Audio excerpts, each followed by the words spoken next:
2015 standout, Jack Bernthal. Jack was the captain of our 2014 team that brought home. Good afternoon, or should I say good morning still, as it is 5 minutes until high noon, and we are here for the VISAA Division I State Championship between the ancient rivals, the Cadets of Benedictine and the Titans of Trinity Episcopal School. We are here at Aycock Stadium, and as you can see, the coin toss is about to take place. And Trinity alum, class of 2015, Jack Freudenthal, who went on to have a great career at Wake Forest, is the honorary captain doing the coin toss. And it's great to see Jack back on campus. He was part of the first ever state championship football team here at Trinity. I am Rick Hamlin, joined here by JJ Welcher, producer Briggs Pinar, and executive director Carter Tyree. JJ, it's championship day. Yep. What are you looking forward to the most? I'm looking forward to a very close game. What I want to tell the viewers is, even if this game gets a little bit out of hand, do not click off. Both these teams are going to be fighting the entire game. Nobody's going to give up, and that's just the culture that these two teams play with. I expect both offenses to be coming out firing, so a bunch of scoring early, and then maybe the defense gets back into the game in the third and fourth quarter. And it's like I said earlier, it's going to be a close game. It's going to come down to the last position and maybe even the last play like it did 2 weeks ago. No, that's such a great point, and this will be the 10th time these teams have met in the last 5 years, with a regular season meeting and a postseason meeting for 5 years in a row. I mean, this is like, you know, Chiefs, Bills, or back in my day as a young lad, the Cowboys and 49ers seem to always meet in the playoffs every year, and that's sort of the deal with these teams as well, except unlike those rivalries that are separated by half a continent, these schools are separated by only a couple miles and the mighty James River. And the coin toss has been complete. The Cadets are already on the field. Trinity should be about to enter the field here in just a second, so we'll turn our attention to that. We still have to do the anthems and get ready for that, but we are just about 3 minutes away from kickoff in this super highly anticipated state championship game. And yes, to your point, JJ, talking about those 9 previous meetings in the last 5 years, I think most of them, the majority of them, have come down to a final possession. And here come the Titans.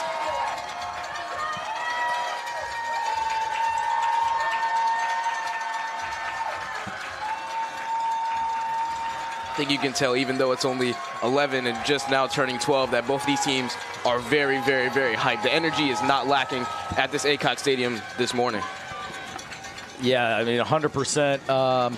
Just walking around, talking to people in the parking lots, at the tailgates, fans on both sides, students on both sides.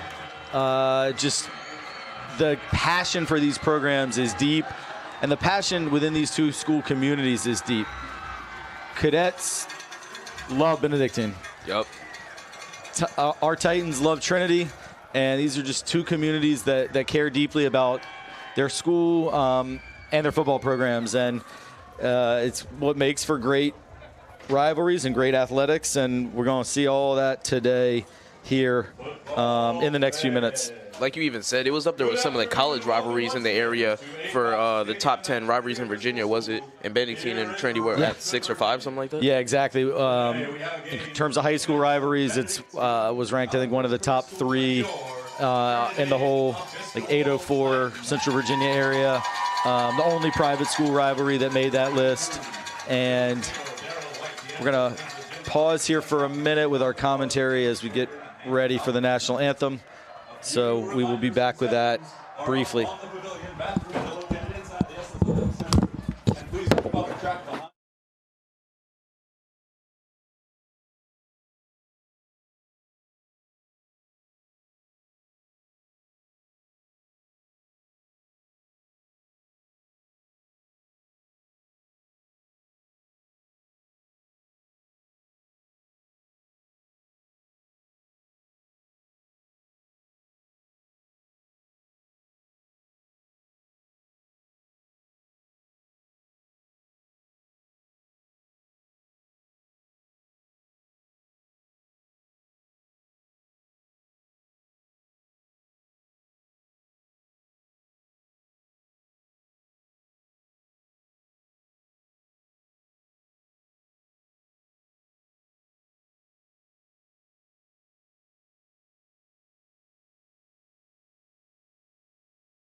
All right, we are back and about to kick this thing off. If you're just joining us, game has not started yet, but we started our coverage just a few minutes ago.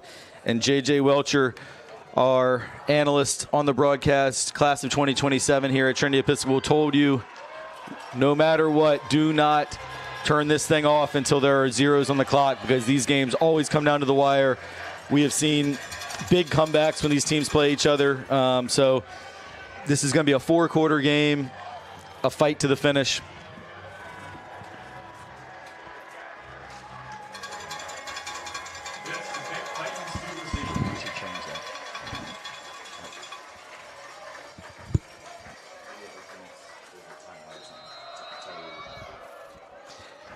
All right, the opening kickoff is going to be received by Trinity. It's an angled kick, fielded by Mason Love. Mason, who doesn't usually touch the football a whole lot, showing off some moves there. We did see him with a pick 6 earlier this year, so he can handle the football, and he did a nice little return there out to the 40-yard line. So good field position to start for Trinity. Yeah, I expect Trinity to ease into this game by running the ball through Carson Parks. All season, he's been running very well. He had a touchdown run, I think, last time they played. So I expect them to just start the game off, just run the ball, first, second down, and see what happens off those 2 runs to continue with their game plan, the script, as you might say. Yep. Deke Scogan in the shotgun, and the first play from scrimmage is indeed a handoff to Carson Parks. Good gain. Picks up 5 on first down. Tackle made by Damari Hawkins, the lineman for the Cadets. Will bring up 2nd and 5. Yeah, and if the Titans want to win this game, their guards and center have to do a great job. So that means Aronde, Miles, and Eli have to create those holes for Carson to run through.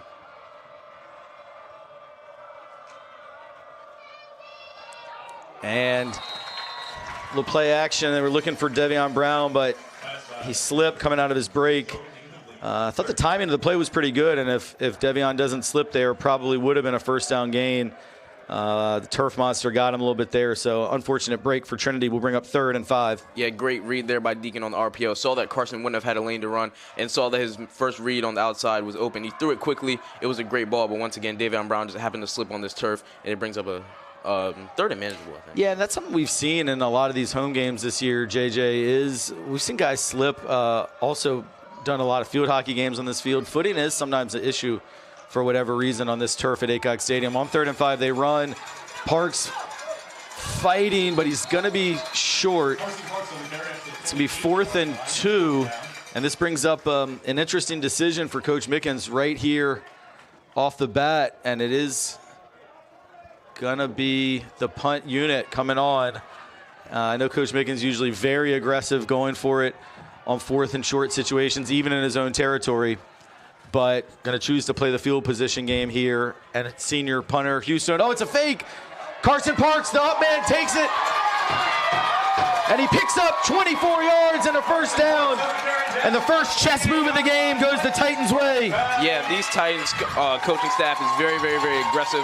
Even when they came out for the punt, I was like, and 4th and 1, I think you got to trust your guy here. I saw Carson Parks lined up in a position that he usually wasn't in. I don't think the Benedictine coaching staff picked that up.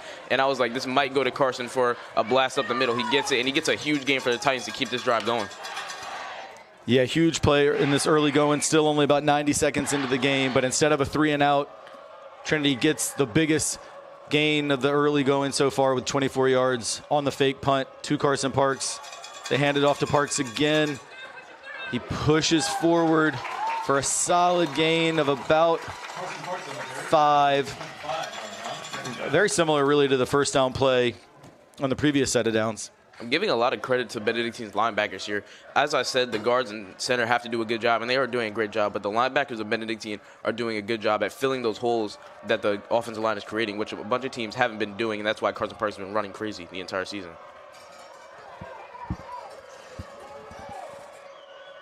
Scogan looks over to the sideline for instructions. Still plenty of time on the play clock.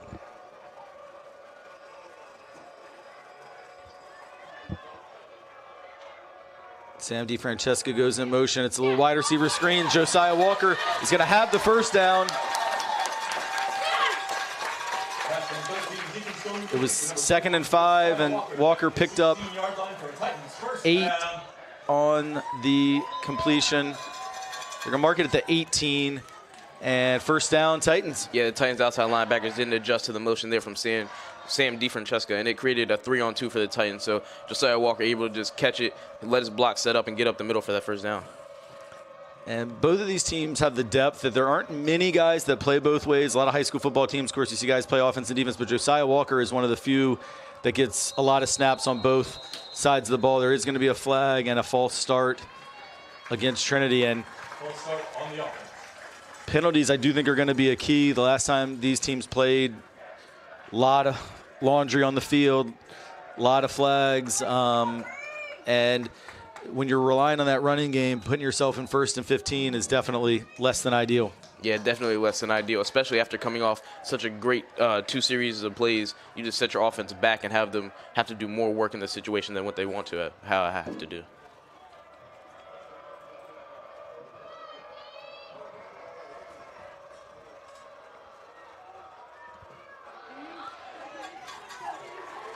This is an outside handoff to Parks, or rather Deuce Mason, sorry, coming on the end around there. Did not pick up much, if anything, on that. And it's going to make it 2nd and 15. Titans doing a pretty good job at spreading the ball around. I think everybody has gotten a target so far that is a wide receiver, or at least gotten a handoff. Yeah, I guess Devion Brown, the only one that actually hasn't had the ball in his hands yet. I think if it wasn't for that false start penalty, it looked like they were going to have some action to get the ball in Brown's hands.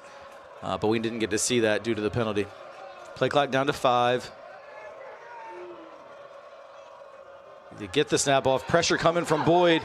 Scogan avoids the initial pressure. A good tackle in space by Jaden Lee.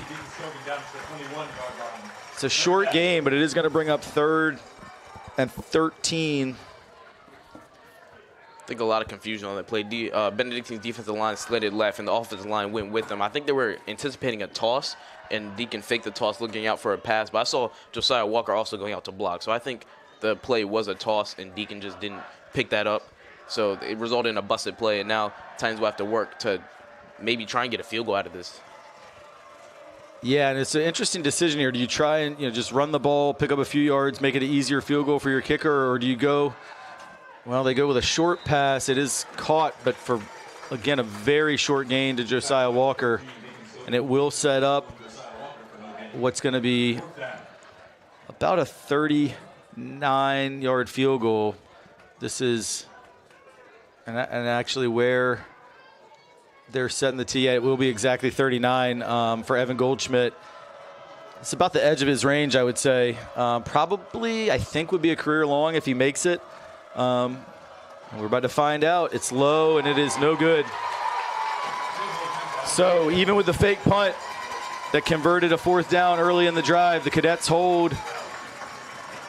And while Trinity was able to bleed 5:22 off the clock, they come away with no points. Yeah, credit to this Cadet defense. Like I said, the linebackers doing a great job at filling the gaps. And I noticed that everybody on Benedictine is moving to the ball. The safeties, the DBs, the D linemen, and the linebackers are all funneling to the outside so that the running back doesn't have space to run up the middle, which Trinity like to do. They like to get up the middle unless C.J. Gray is in the backfield. But he's only been in the backfield for 2 plays so far and hasn't gotten a touch. So credit to Benedictine's defense for funneling all the plays to the outside. Yeah, and I think that penalty on the 1st and 10 at the 18 really put him behind the chains. And with the Titans' game plan is really to stay in positive yardage, and I think that was a critical false start.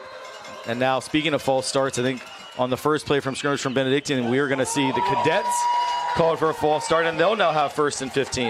Yeah, a bit of little mind games there from the Trinity defensive line. I saw Big Mike, and I think that's Jack Brotherton on the inside, hop over to the right, which caused the Benedictine offensive lineman to flinch.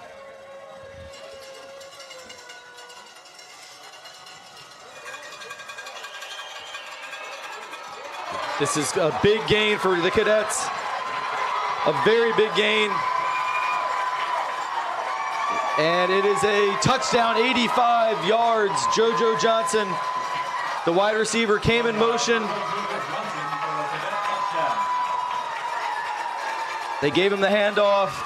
And on the first play from scrimmage, Benedictine's Joe Johnson, a man who plagued this Titan team last year in the state semifinals with a kickoff return for a touchdown. Takes it 85 yards for a score. Yeah, great play there by the Benedictine Cadets. They put the motion in and get the entire defensive line to go right.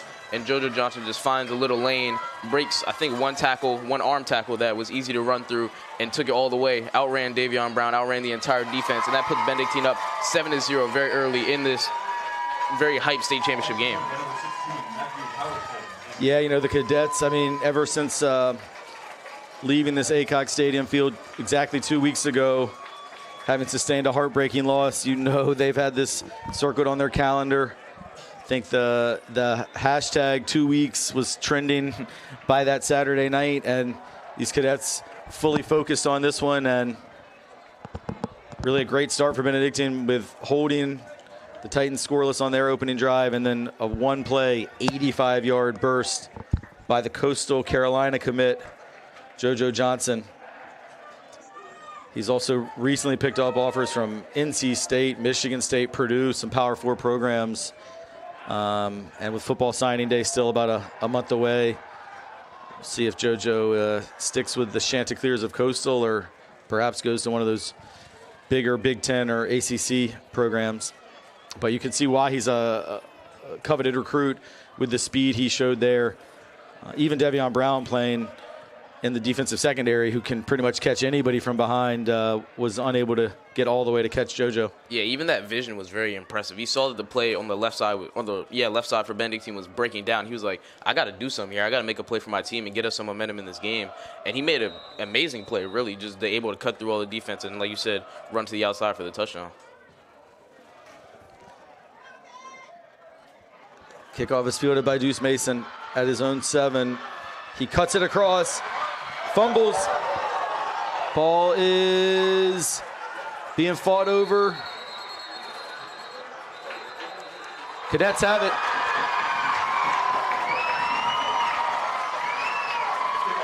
Maisko Schoenborn recovers. Deuce Mason tried to make a play. There is a injured Benedictine player. I think probably at the end of that scuffle there, because a bunch of people dove in at one time. But credit to Benedictine's kickoff team for getting down there, and whoever made that tackle, I wasn't really paying attention to the number. It was also kind of hard to see, but that was a great tackle. I saw the hand, I think the right hand came over top and punched that ball out from Deuce Mason, and get Benedictine this ball back in a situation to where they can go up 14-0 in this game. Yeah, this is the opposite, really, script of what we saw when these teams met 2 weeks ago, where the Titans got out to a 20-0 lead and, in fact, forced a fumble on a kick return early in that game as well as when these teams met in last year's state playoffs. Trinity got out to the big early lead. So you talked about that on the podcast that we did a couple of days ago, JJ, of Trinity wanted to start fast and keep the foot on the gas, but that has not been the way this game has started. It's been Benedictine who started fast, and still a number of medical personnel down there. Haven't seen the number of the injured player, but based on the reaction of some of the Trinity coaches, it looked like they thought it was pretty serious.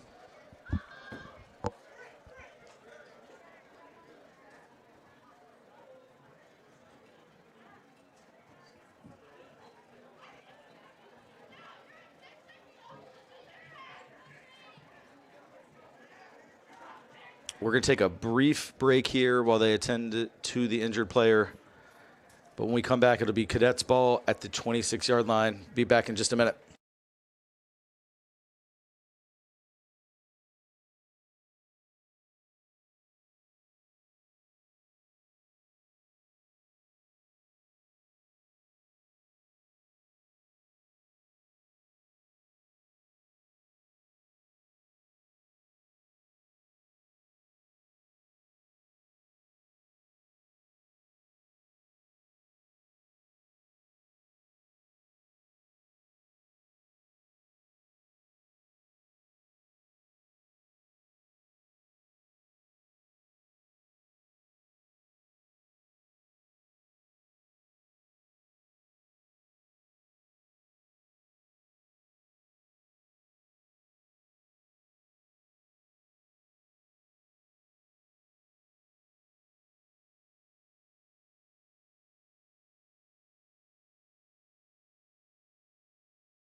All right, so Cole Dunham was the cadet player who was down, but he's now walking off under his own power, so that's great to see. There's a lot of athletic trainers and medical staff out there that got to him quickly.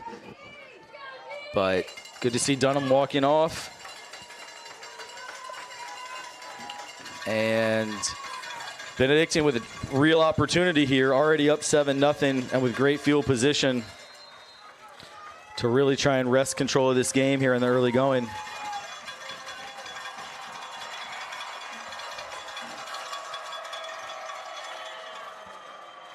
Carson Lambert hands off to Landon Snyder, and Snyder picked up 3 on the play to the 23. We saw Trey Cherry get in there and make the initial hit, and then all the defensive linemen and other people around came in to growl him. So credit to Trey Cherry. And like I said, these linebackers all game have been filling the hole and doing their assignment, and that's what you want out of your linebackers. Usually the linebackers are the leaders. They're the most going, like, I'm going to go hit somebody, I'm going to go make a play for our team. And that's what they've been doing all game for both sides. Yeah, and all season, really. And Trey Cherry, a name you mentioned, I mean, he just flies around everywhere on this Titan defense. Play clock down to 2 as Cadets get it back to JoJo Johnson. He avoids 1 tackle, cuts back his field, and indeed it's Trey Cherry again on that tackle. So I guess technically a completed pass there. It was just a little pocket pass, but ultimately only gains about 2 yards. And Titans did a much better job there maintaining their discipline and staying in their lanes. And when Johnson tried to cut back, there was no hole for him, unlike on his 85-yard touchdown run a few minutes ago. It's going to bring up 3rd down and 6. Yeah, I want to give credit to Ben Rosen. Even though he didn't make the play, he spoiled the block on the outside, and that didn't allow JoJo Johnson to get outside and maybe have a chance to cut back in, so credit to him. Lambert rolls left. His pass is incomplete. Kean Montgomery was able to get a hand on that pass, and on 4th and 6, Benedictine looks like they're going to attempt a field goal from just about the same distance as the Evan Goldschmidt field goal. Goldschmidt's was from 39. This time the tee is going to be set at about the 38. And Matthew Howerton will try and increase the Cadet lead here.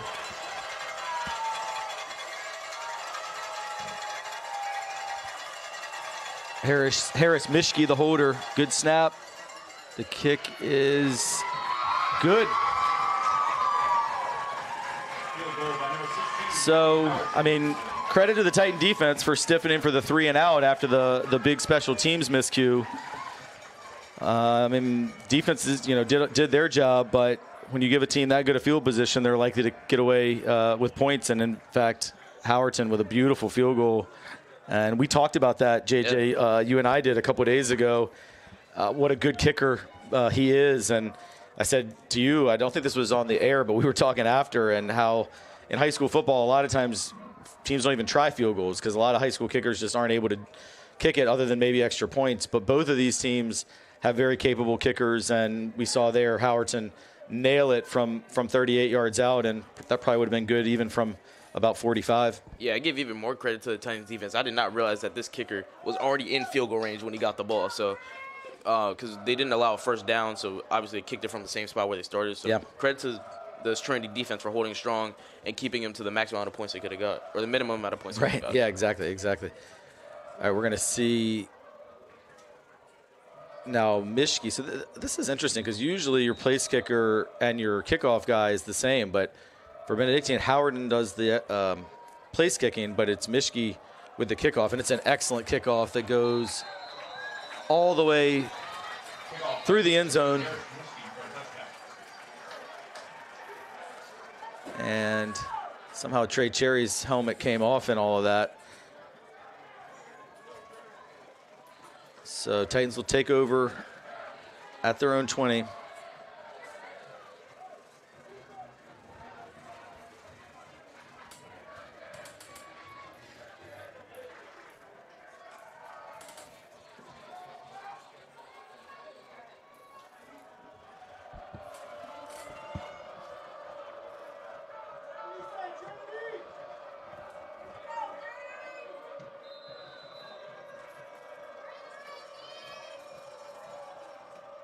And even with this early double-digit deficit, JJ, I think it's important the Titans stick to the game plan and not panic. And Carson Parks still churning his legs. Picked up 2 yards. Carson Parks on the carry for a gain of 2, second down. I think I agree with you. It's definitely not too early or the deficit's too big to where you just abandon the script. It's still only a 2-possession game, and you have a really good defense on the other side that can definitely get you a stop when you need it. We saw last week they had 3 goal line stands and then 1 to end the game. So That's right. There's no need to abandon the script. Just keep doing what you're doing, and hopefully or eventually something will click.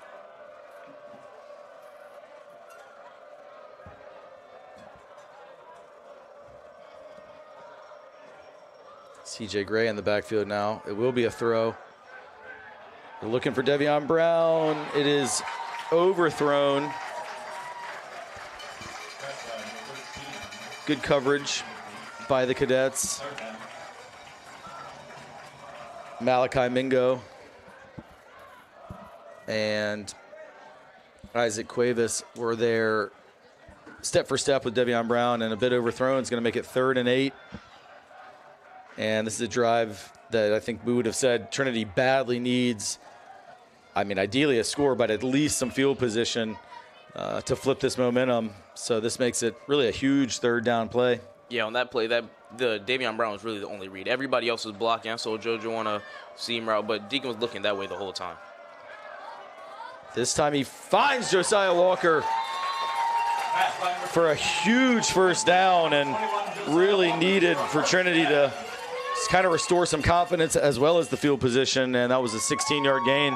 Yeah, great route concept there. We had Deuce Mason on the slot running a wheel route and Josiah Walker on the outside running a little 10-yard dig, and that creates little confusion for the DBs and man, which they were in, to run into each other, and Josiah Walker gets the ball perfectly in stride and gets the 1st down for the Titans. Yeah, great throw by Scogan. Carson Parks. Gained just 1 on the play, and that running game that's been so effective all year hasn't really gotten going. Yeah, that's why I said in our pregame interview, for those of us who watched, not pregame interview, pregame preview. Pregame preview. For those of you who watched it, I said that the Titans will have to pass the ball to complement the run this game, unless Benedictine are just going to stack the box and just stop the run. And so far, the passing game has been working very well. Yeah, they go to the passing game again. It's a incomplete pass. Deuce Mason laid out for it and almost made a pretty spectacular grab, but couldn't quite hang on. And just like that, it's another 3rd and long.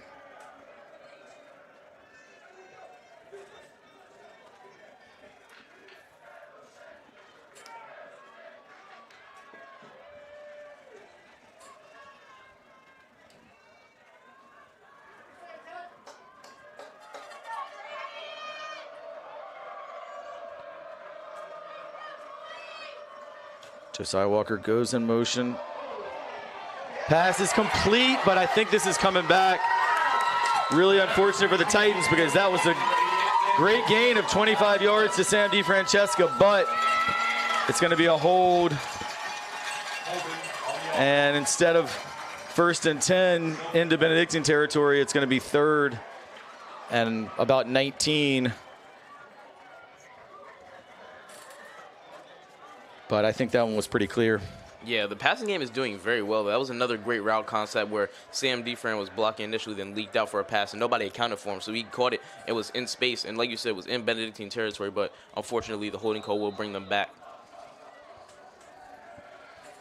Official timeout.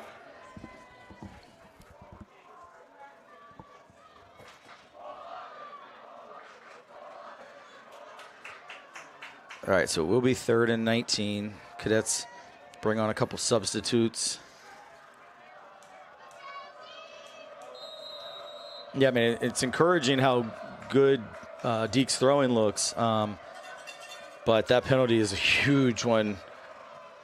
Instead of a 25-yard gain, a 10-yard loss. And that is not the best throw by Scogan, or else he maybe just wasn't on the same page with Devion Brown there. And going to bring up 4th and long, and Titans are going to have to punt it back to Benedictine. Yeah, very confusing play call. There was really no blockers for Davion to work with. They were just going to try and get him out in space and I guess make something happen. But once again, with no blockers out there, it would have been pretty tough. And now I think the Titans will actually have to punt the ball instead of faking it. For sure. And with JoJo Johnson back there, we know what he's capable of in the return game. Timeout call by Trinity. I laughed a little bit because Hugh Stone got off an excellent punt, but the whistles had blown.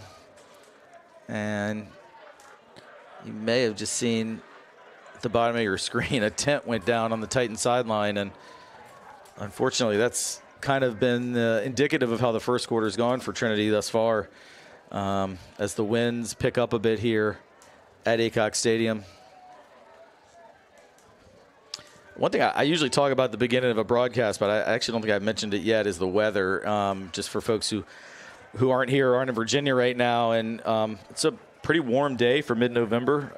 Temperature pushing 70 degrees, cloudy, overcast. It's actually the kind of day that I do think cramps could become a factor as well as the game progresses. Johnson fields the punt. He makes one man miss. He's going to bounce it outside, and he's got a running lane. He is finally pushed out of bounds, but not until he gets into Trinity territory. So it's going to be great field position for Benedictine. Yeah, when he got to the outside of JoJo, who was the gunner on that play, I was like, oh, he has a little bit of space to run. And he got up the sideline. Carson Park's able to knock him out of bounds, but gives Benedictine great field positioning once again. Yeah, it'll be placed at the 40 of Trinity. And with just over 2 minutes to go in the first quarter, it's really, other than the fake punt that the Titans pulled off successfully, it's pretty much been all Cadets here in the first quarter of action. And this good field position, it just allows you to, as well, to do so much more offensively in terms of your play selection. They do hand off for no gain to Fred Dolan. Dolan's had a great season for Benedictine. Believe he's over 1,000 yards rushing on the season. That's his first carry today, but it goes for no gain. Yeah, good job by Ben on that play to just sit where he's supposed to and then make the play. Because if he would have broken that tackle, he could have had a little more space to run. I didn't really see anybody else in the area that could have made that play. All right, 2nd and 10. They give it to Dolan again. This time he picked up about 5. And I think we're going to also see a face mask at the end of it.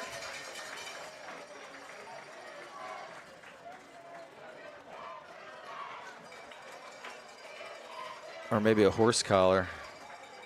I think it's going to be a 15-yarder. Yeah, it is a face mask. So it would have been 3rd and 5. Instead, it's going to be 1st and 10 all the way down at the 20-yard line in the Titan red zone. We talked about penalties so far. Cadets have had just the one, and that one didn't really matter because they went for 85 yards in the next play. But that's now several key penalties that have really hurt the Titans. The big holding penalty that stalled out the last drive, and now 15-yard face mask that puts Benedictine easily back into field goal range at worst.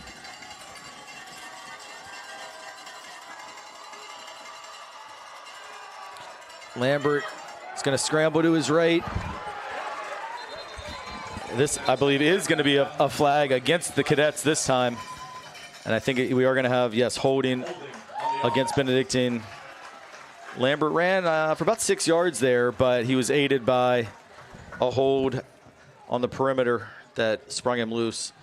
Yeah, it was a good job by Trinity's defensive line to get a lot of penetration on that play. The pocket collapsed very quickly. Usually a quarterback gets about 3 seconds to throw the ball, but on that play he only had about 1.5 to 2 seconds. So all he could do on that play was really roll out, but the holding call assisted on the rollout, and that'll put them back 10 yards. Yeah, so it'll be 1st and 20.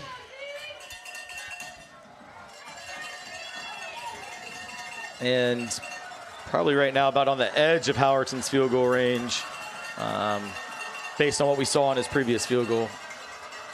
But the Cadets aren't thinking field goal right now. They're thinking touchdown, and they get it to their touchdown maker, JoJo Johnson. He picks up a solid gain out on the left.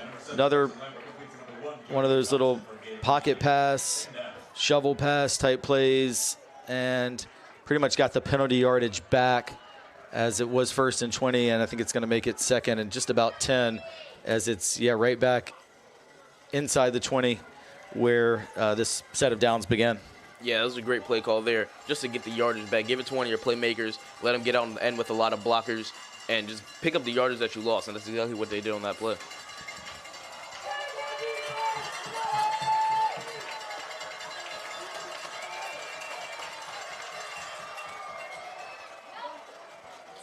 Not much there for Landon Snyder. I think he gained a yard, and it's going to be 3rd and 9, and it will potentially be the last play of the first quarter.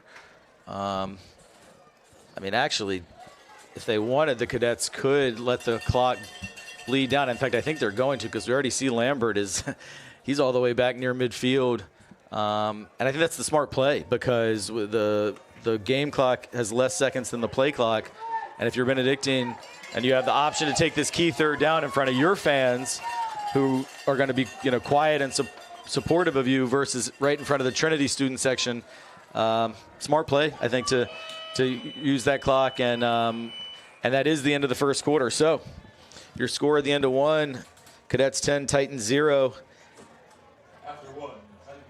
And the second quarter is going to begin with a huge 3rd and 9. We'll be back in 20 seconds.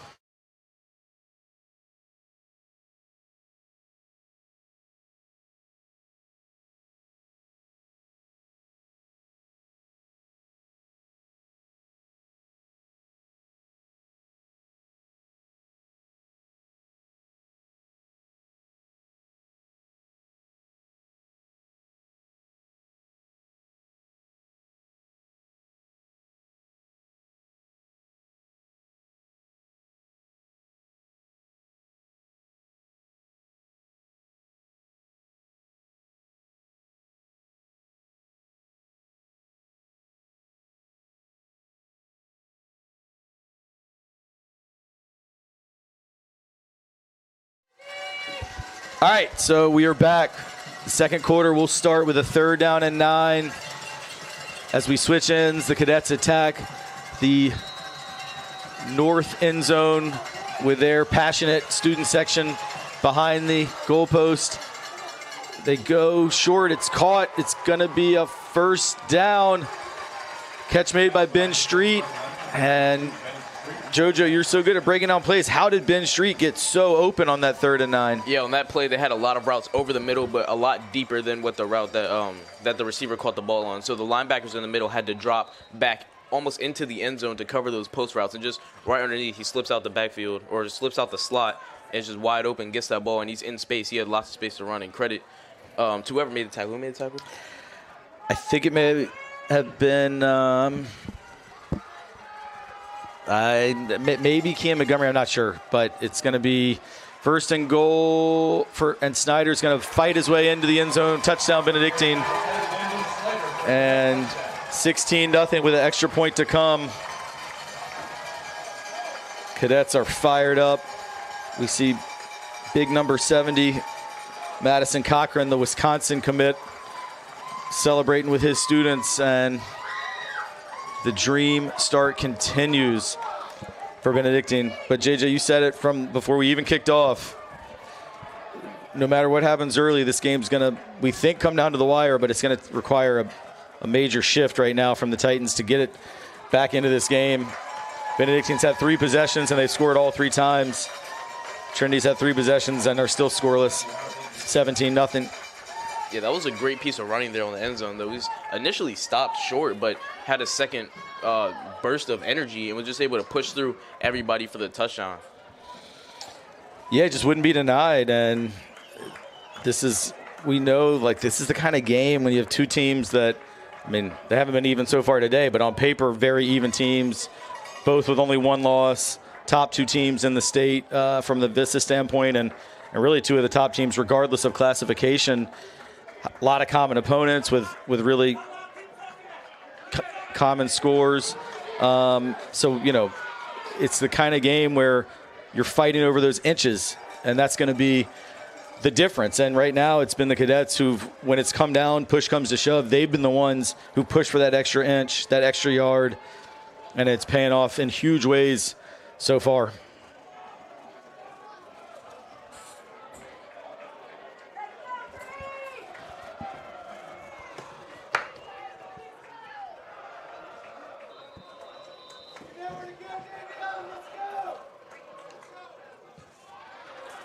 Kick is very good by Mischke. That went all the way through the end zone on the fly. You don't see that very often in high school football. Definitely don't. And ever since the missed field goal by Evan Goldschmidt on the first Titan possession, the field position has been completely in the favor of the Cadets. Definitely.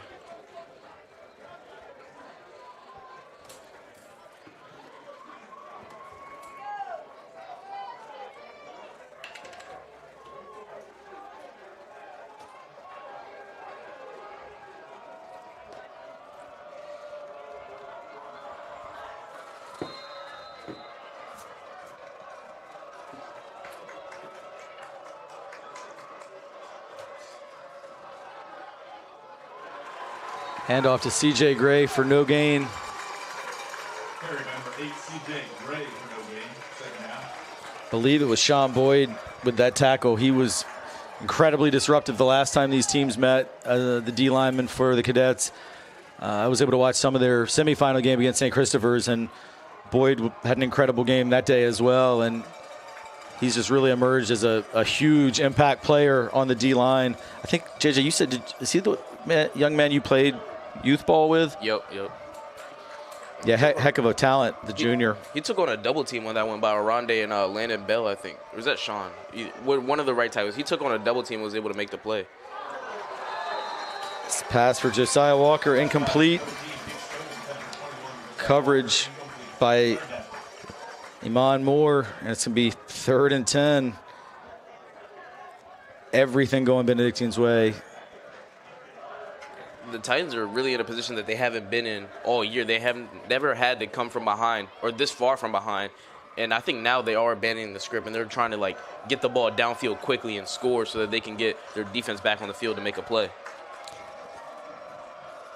Yeah, this is just one of those times in a football game where someone's got to make a play to get this momentum turned.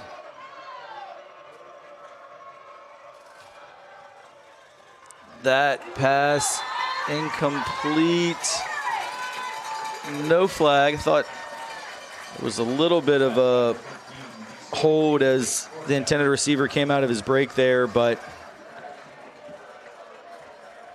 no flag on the play, and it's going to be a 3 and out. Great job by Benedictine's defensive line and the extra linebacker that they sent. They got to Deacon very, very, very fast. Didn't let him set his feet, either step into that throw and deliver. He just had to throw it off his body, off his back foot. Punt is a low line drive from Houston, but gets a pretty favorable Titan bounce. Down by Sam DeFrancesca at the 43.5. They're going to mark it at the 44. Again, good field position for Benedictine.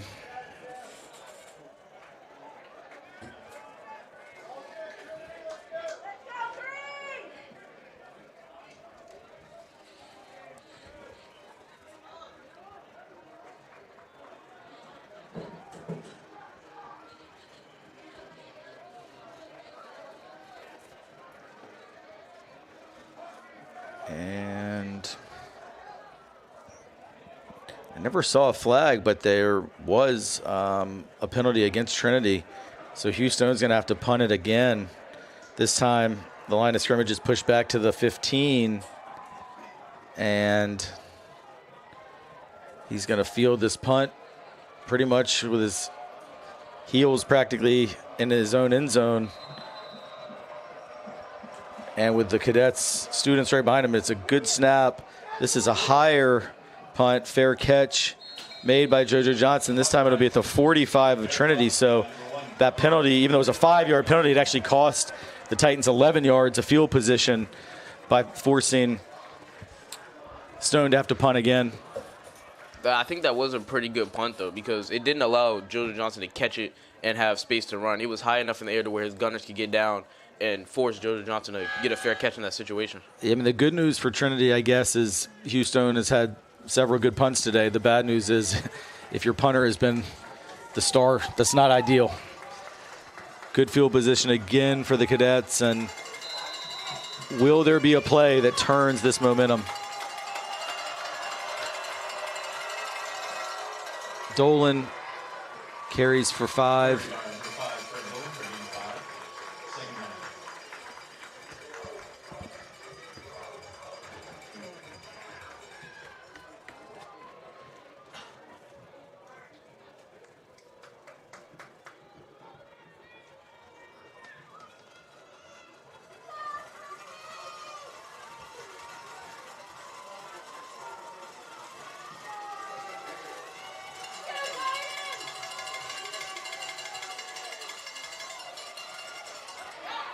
No gain for Dolan this time. Kean Montgomery and Trey Cherry with the tackle. 3rd and 5 from the 40. Yeah, great job there by Big Mike as well. He's able to push 2 blockers on Benedictine back into the running back. So we saw him try and make a little jump cut there to get into space, but Mike pushed him so far back there was no space to jump cut, and then Kean and Trey came in to finish the tackle. So great team effort there by the right side of the defensive line and linebackers for Trinity.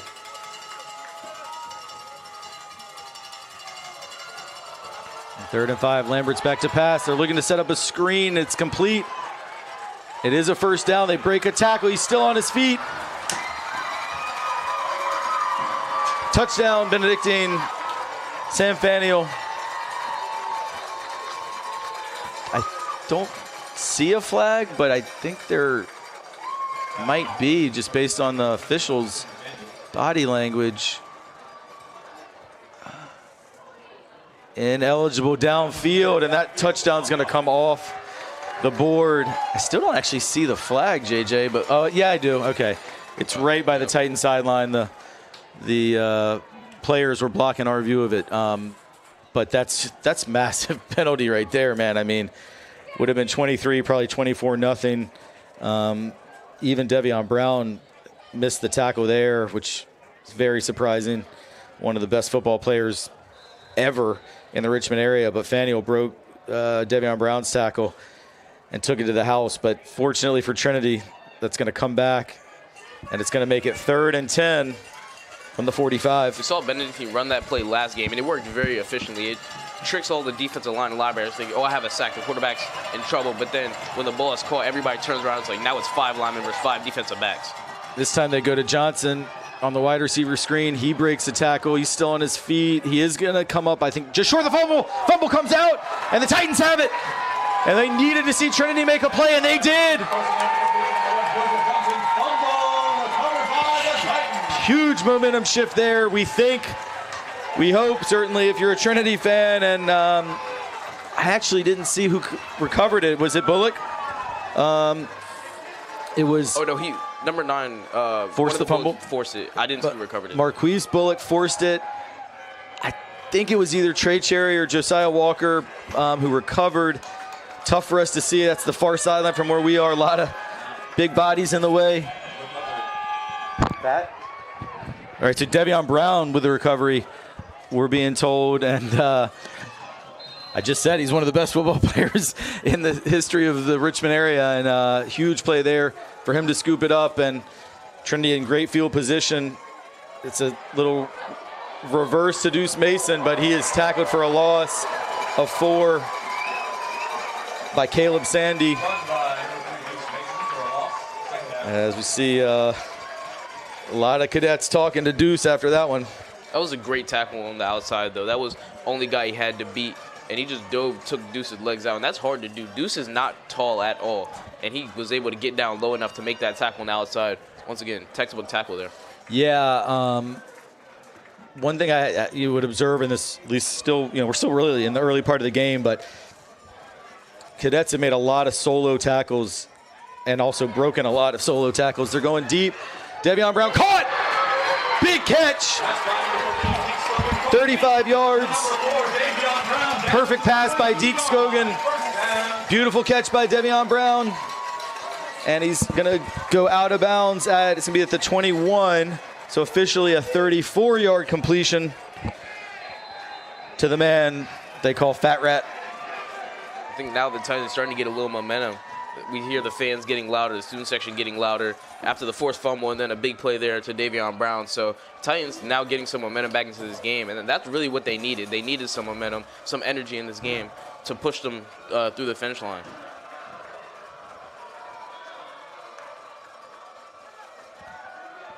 This time he looks for DeFrancesca. It is overthrown. And Sam DeFrancesca is a little slow to get up here, but he does get up. So 2nd and 10 upcoming. What'd you see on that play, JJ? Yeah, it was just a little out route, about a 10-yard out route from the tight end there, and Benedictine covered it well. They had 2 people over there. It was a good ball by Deacon in that situation to where only his man could get it. It would not be intercepted. Just a good coverage and good route running, so good on both teams. All right, gonna be 2nd and 10. Got a helicopter flying over the field. Hey, everybody wants to get in this game today, so if you can't find a good spot, jump in your helicopter.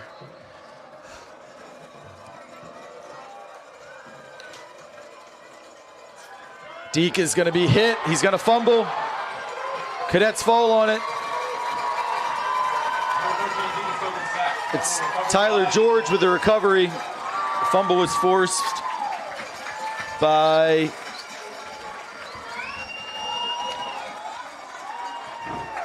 Jaden Lee. So just when we thought Trinity was in a position to finally get on the scoreboard, just completely looked untouched. Jaden Lee coming off the edge there, and I think Deke Scogan had no idea that he was going to get hit. Yeah, it was a great stunt move there by the defensive lineman. The defensive lineman went to the outside and took the tackle with him, and the linebacker who started on the outside came on the inside. He was just free and absolutely lit Deacon Scogan up to force a fumble for Benedictine and get the momentum back on their side. That's just a great play and a great concept there by the defensive coordinator. Dolan is tackled for a loss of 1 by Trey Cherry. And I started to say this a couple minutes ago, but not sure if I completed the thought, but a lot of the Trinity tackles, it's taken 2 and 3 guys to bring cadet players down, but there we do see just a solo tackle in space. And in a game like this where you have 2 teams that are so even, it's those individual plays where you're either going to break a tackle or make a tackle. And that time Trey Cherry made the tackle to make it 2nd and 11. This time it's a keeper for Lambert. He gained 3 on the play. Tackled by Kian Montgomery. Be 3rd and 8.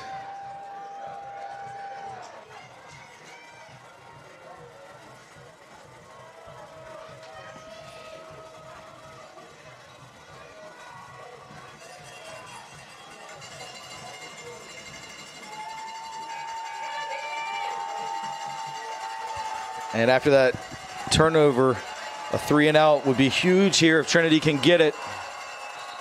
And we're going to get flags and a false start. So it was going to be 3rd and 8, becomes 3rd and 13.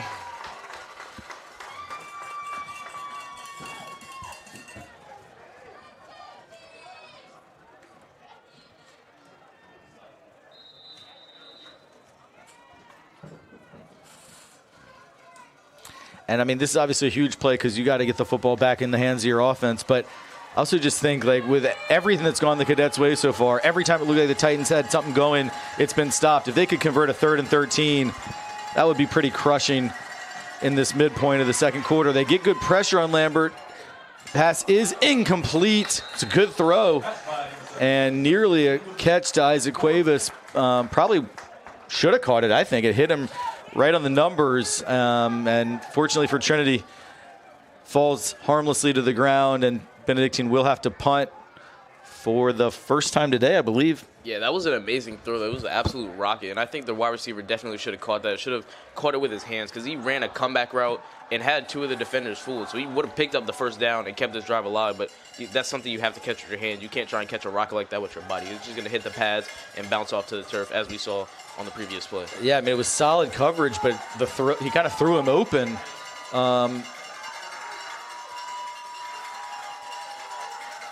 The punter, Mishki, it's returnable.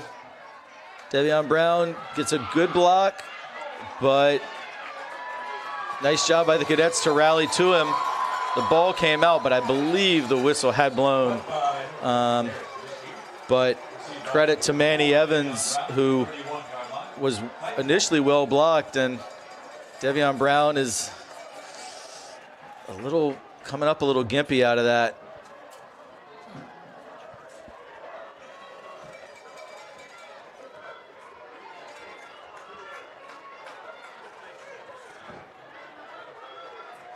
Brown still struggling just a little bit as he's limping off. So Titans are going to have to attack on this possession, or at least the opening part of this possession, without their main weapon.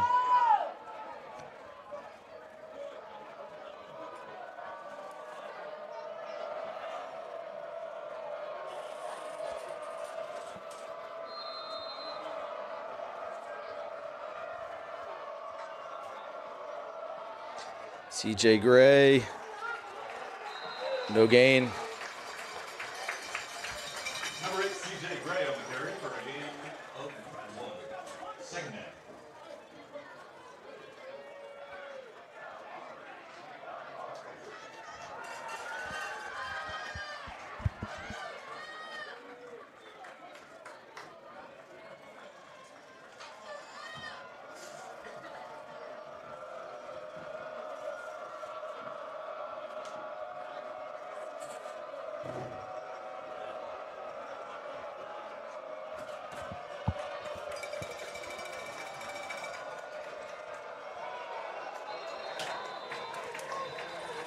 Can be a false start, or actually Timeout. it's gonna be a timeout. Titans, they got it before the flag. And JJ, we often talk about the usage of timeouts, but I think right now the way momentum is, you'd much rather burn that timeout and be in 2nd and 10 instead of push back to 2nd and 15, even though it's now the second timeout that Trinity's used here in the first half. Yeah, you definitely have to use it. You don't want to be that far back behind the sticks when Carson Parks, who's usually explosive, hasn't been working this game. CJ Gray hasn't been working this game, and then your deep threat in Devion Brown is off the field. So you don't want to be pushed back that far to where it's not really a comfortable situation to be in for the offense.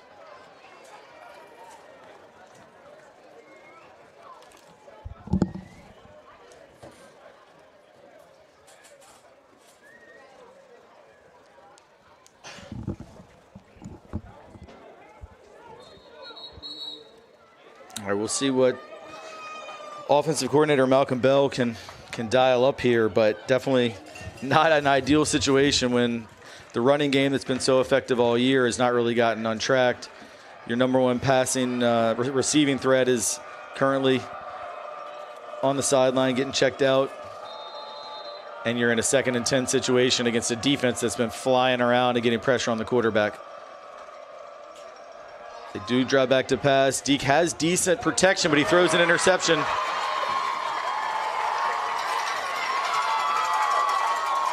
And this could end up, well, it is finally going to be a tackle made by Deuce Mason, but the interception by Theo Aguirre was returned all the way inside the 10-yard line. There are some flags.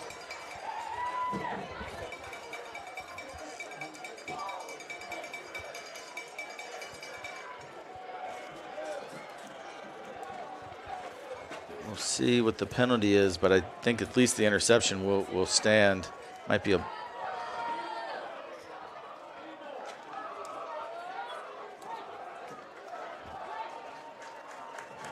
It's After the play, personal foul on the Titans.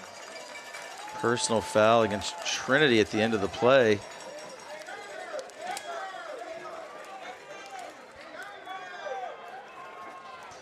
Not sure what that was for. Maybe, I don't know, I didn't see a face mask signal, but going to put the Cadets in incredible field position after the interception, and then they'll mark off half the distance. They'll be 1st and goal from the 4.5. Yeah, this is a tough situation for Trinity's offense to be in, because now what I expect Benedictine to do is stack the box with 4 down linemen, 3 linebackers, and man everybody else up. You don't have to put a safety over top of Davion Brown anymore. So all you can do is just stack the box, stop the run, send an extra linebacker every time. So when it's a pass, it's 5-on-5, and when it's a run, you have 8 there to stop the ball. But first, the Cadets will try and punch it in on the offensive side with a chance to make it potentially 24-0.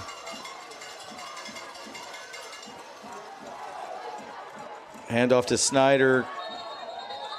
Goes for no gain.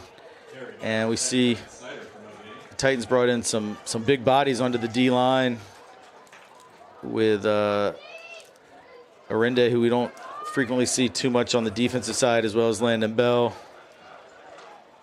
You got Sadiq Pone, Mike Gibbs. I think they're just trying to get a heavier look on the goal line in this situation to just stop Benedictine from just rushing the ball up the middle like they did last time for the touchdown. Well, it worked well on first down and make it 2nd and goal.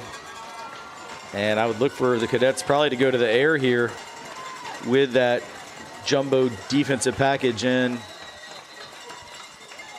Timeout, Cadets.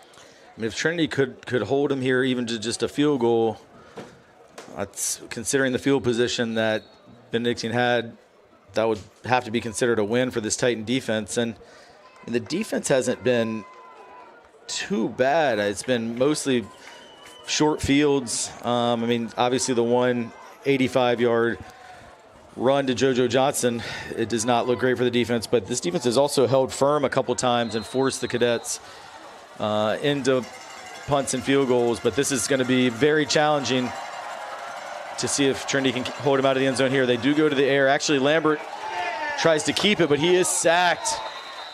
Mason Love got the initial pressure, and then it was Beeman and Pone. So it will be 3rd and goal.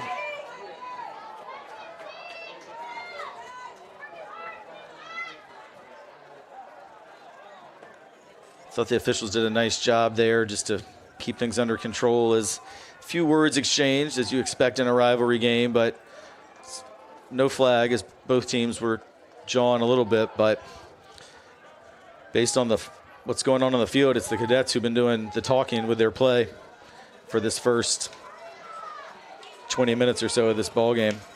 All right, 3rd and goal here from the 9.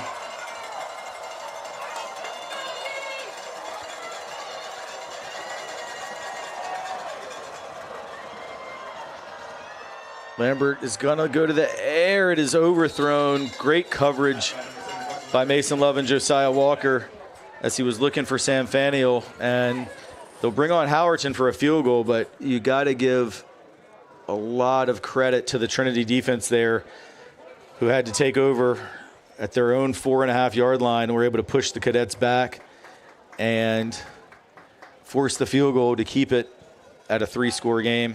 Yeah, a lot of times this year we've seen that Trinity, even at the goal line, are able to make a stand. And I think versus Benedictine last time, like we said, 3 goal line stands where Benedictine decided not to take the 3 points, but they are this game, which is helping them get the victory.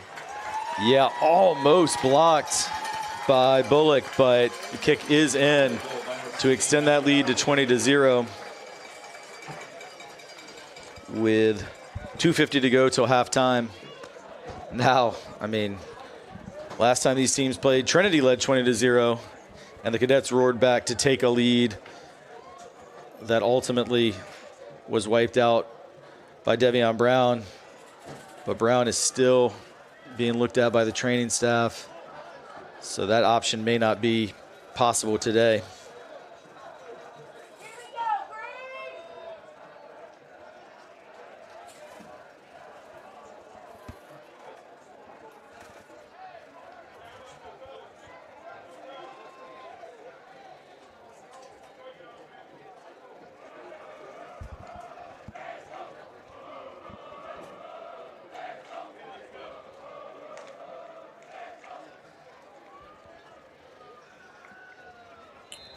Deuce Mason and Josiah Walker back.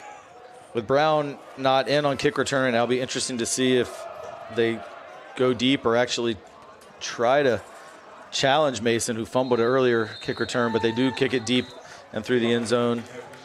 And yet again, Titans will take over from their own 20.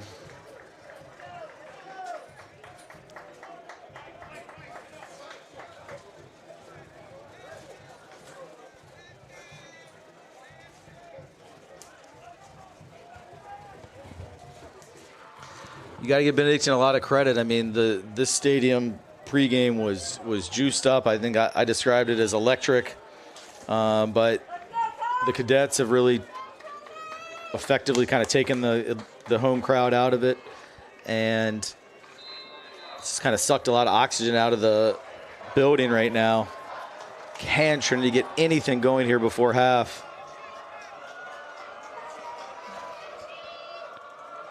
Handoff to Parks, goes for a good gain. He continues to fight. His helmet's off, but he's still going. Great run, great individual effort by Carson Parks. He's going to pick up 17, and I think it's going to be aided here at the end with a few more yards for, I believe, probably a face mask penalty.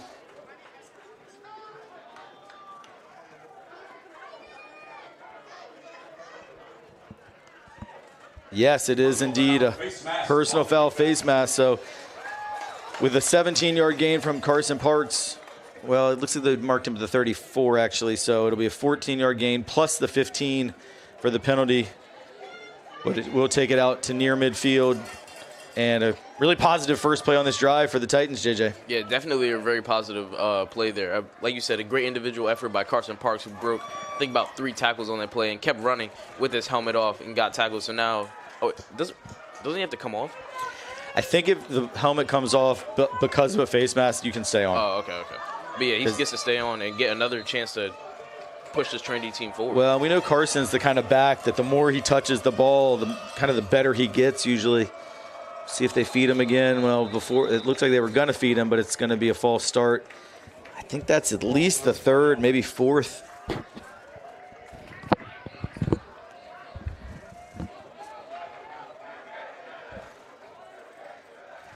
Yeah, you might be able to see a fire truck in sort of behind the Benedictine sideline. Not sure what that's about.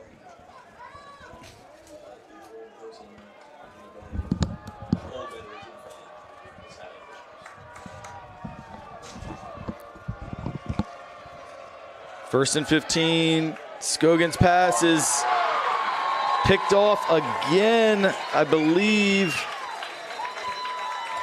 They're going to, yeah, it is indeed. It's an interception by Theo Guire, his 2nd interception of the first half. And Deke was a little slow coming off as well as he took yet another hit. As the disaster of a first half continues for the Titans. Yeah, once again, pressure there by the defensive line. They're doing exactly what I said they would do. They would sit in man and stack the box to stop the run and send extra linebackers. And those extra linebackers are getting back to the quarterback. And linebackers hit hard. So Deacon is getting hit about 50% of the dropbacks that he takes. And that's going to take a toll later in this game, whereas we already see slow to get up on that play.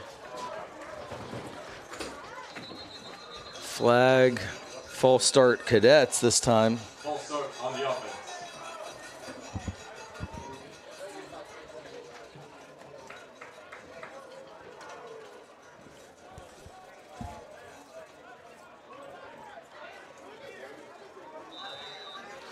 This will be 1st and 15 from the 48.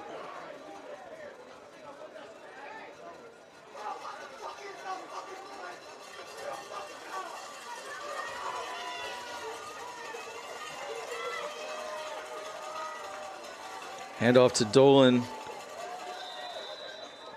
No gain. It's a good job by Trinity's defensive line and linebackers to stretch that play out to the outside.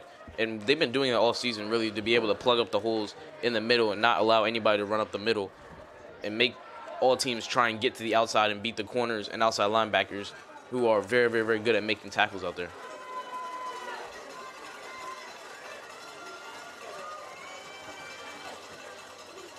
Lambert's looking to pass. He is sacked. Kean Montgomery. And in what's been a, frankly, really poor first half overall for the Titans, Kean Montgomery has been a bright spot. I believe that's his second sack. He's also had several other tackles. And in his final game playing for these Titans, Kean Montgomery has had a fantastic first half. Yeah, Kean using his hands on that play to beat the left tackle, just was able to get him off him and get to the quarterback, and that was a great job not getting hands to the face like we saw last time a bunch of times. He tackled him high, but not high enough to where the ref felt that they needed to throw the flag, so credit to Kean. Cadets using all of the play clock, and then they'll call timeout with 1 on the play clock, and it's going to be 42 seconds on the game clock. Third and very long here. I mean, JJ, you got a couple options. I mean, you can just hand the ball off and go in with this 20-0 lead. You could also potentially like try a deep shot, maybe get an interference, maybe you get a completion, but you also risk with this pass rush that has done a pretty decent job getting to Lambert, and maybe he fumbles. So probably I would think Benedictine would go the conservative route here. What do you think? I think not. I think they might take the deep shot here and try and put this game away. They trust their defense. The defense is playing very well right now, so they might be thinking, why not take a shot? And if it doesn't work, we'll punt, and we'll trust our defense to go keep this game at 20-0 at half. That's a good point, too. So we'll see which route they choose, but with 3 wide receivers, 2 to the left and 1 to the right, it looks like you are going to be accurate. They are looking to throw. It's a little bit of a shorter throw, short of the sticks. Good tackle. Trey Cherry. And Titans use their last timeout, so Coach Mickens does want to get this football back. It'll be 4th and about 15 from the 49, so we'll see the Cadets punt. And Trinity will get one more crack at it, but with no timeouts and what's likely to be bad field position. But you know, maybe you could block a punt, maybe hit a return.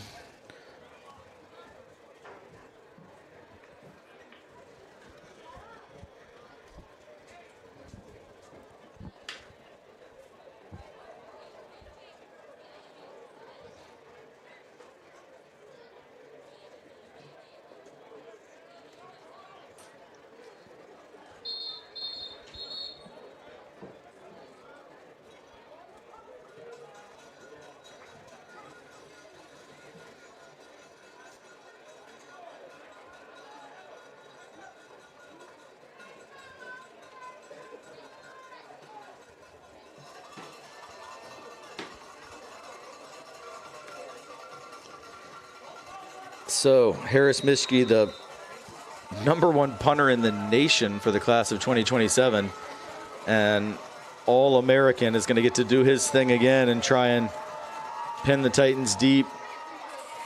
They did bring some pressure. High, booming kick.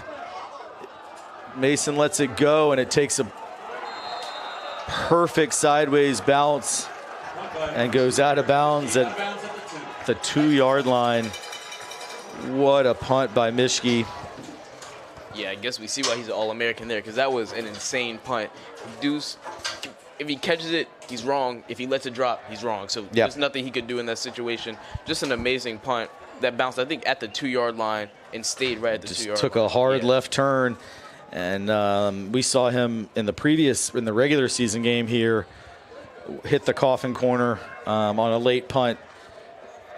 Ultimately, it set up the incredible 96-yard completion to Devion Brown that won that game for the Titans. But Mischke has more than done his job in this rivalry in both meetings. And with this terrible field position and no timeouts, I think Titans just got to avoid a safety and get into the locker room. And they do avoid a safety, but that's about it, as Parks is thrown for no gain. And Benedictine had 1 timeout left, and it looks like they're going to use it and force these Titans to snap it one more time.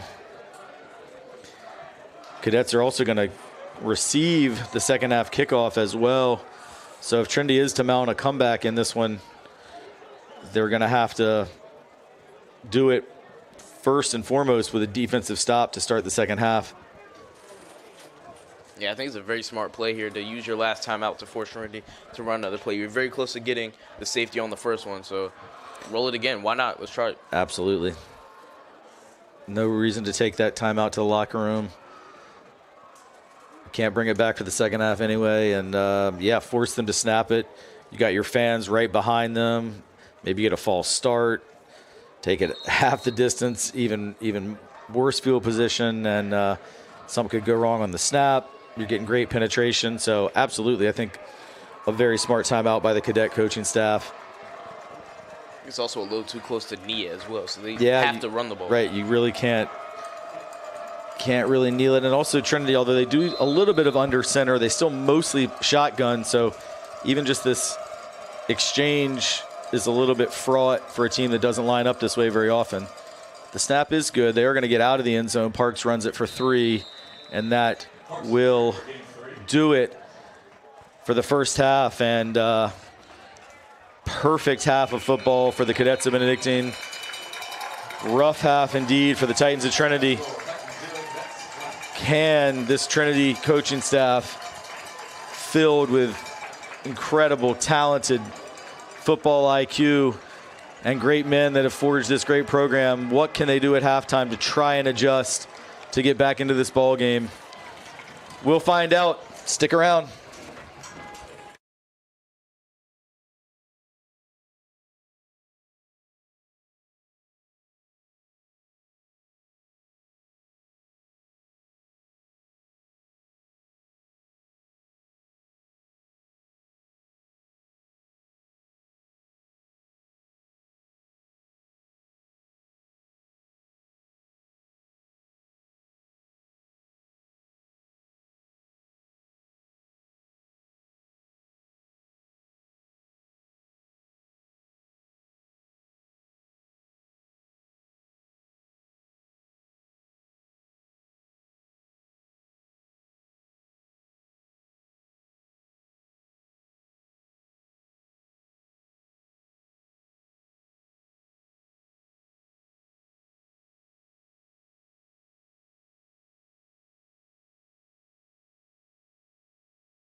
All right, second half about to kick off.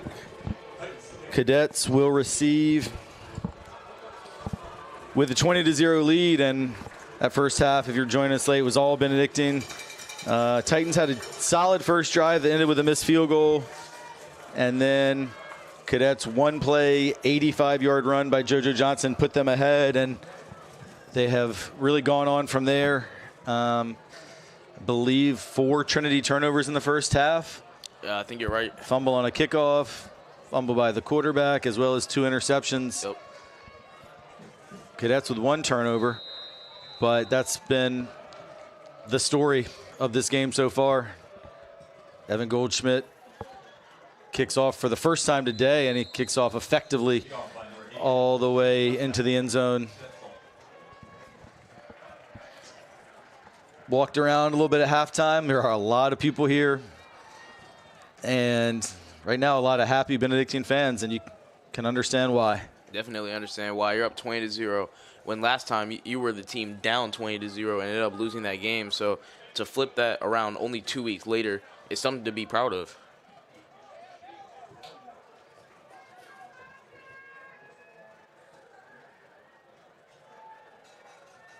Yeah, it is. I mean, these guys clearly came in with an incredible level of focus. And we'll see if the Titans have anything. It's a great first play for the Cadets. And the pass is complete to Isaac Cuevas for a 19-yard gain to open second half proceedings. It's a great route there, ran on KJ Harris. Just a little slant route, caught over the middle. Just a pitch and catch, really. And great tackle there by one of the Bullock twins to prevent a touchdown. And now Benedictine are at work. They've got the offense back onto the field and are moving efficiently. This time they're going to run it with Dolan. He gained about 5 yards. Pushed out of bounds by Trey Cherry. So it'll be 2nd and 5. See Titan tight end Sam DeFrancesca, pads off, shoulder wrapped. Looks like he's done for the day. Really unfortunate. Last final game for him in a Trinity uniform, a 5-year player in this program who's been here since the 8th grade. 2nd and 5. Play fake to Dolan. Lambert's pass is caught. Good job by KJ Harris to hold it to a 1-yard gain for Ben Street. Makes it 3rd and 4. Definitely a great play there by KJ Harris. Got beat on the initial route, but he was already playing off, so that was bound to happen, and just came up and made a great tackle on that play to keep it to a 1-yard gain.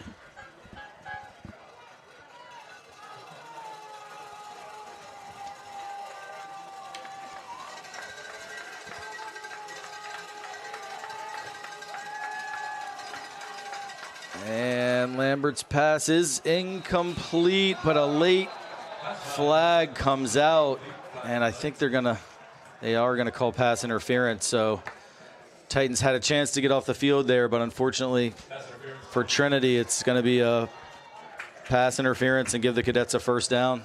Yeah, very late call on that play, but the ref thought that the Titans' defensive backs restricted the movement. I couldn't tell who was on. It could have been on one of the Bullock twins or it was on Mason Love because they were both in the area. But that'll give Benedictine a new set of downs and a chance to go up in this game by even more points. Yeah, and it's a 15-yard penalty, so even though the receiver, I believe the intended receiver, he was only about 6 yards out, but by rule that's a 15-yarder. So big penalty. Makes it 1st and 10 from the Titan 40-yard line. Handoff to Dolan. He eludes a couple tackles, and he's out of bounds. Gained about 10, but there is a flag.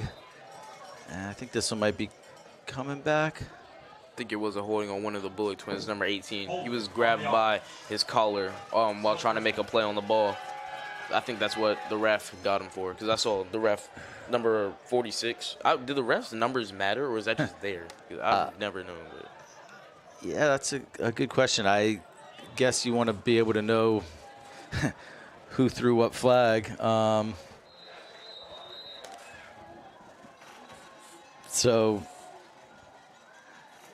they all have like different. Yeah, so that's your linesman. But anyway, as a result of that play, it's of course 10 yards from the spot. It was 5 yards ahead of the line of scrimmage. So with that 10 yards, it'll be 1st and 15. A little flea flicker. Lambert looking deep, incomplete, but flags.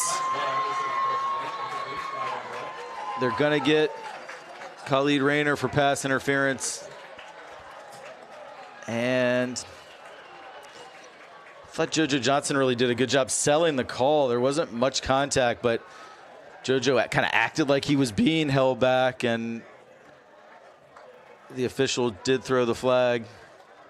Yeah, and that's actually a pro type of technique that receivers do, is that on deep push routes, they'll get to the inside, get back outside, and like push the corner off of them. And then when they make their break, if they do feel like they're being held, they'll slow up to keep the defender behind them. And it does fool the ref many times. We see Justin Jefferson do it. Stephon Diggs, when he was a good route runner back then, used to do it.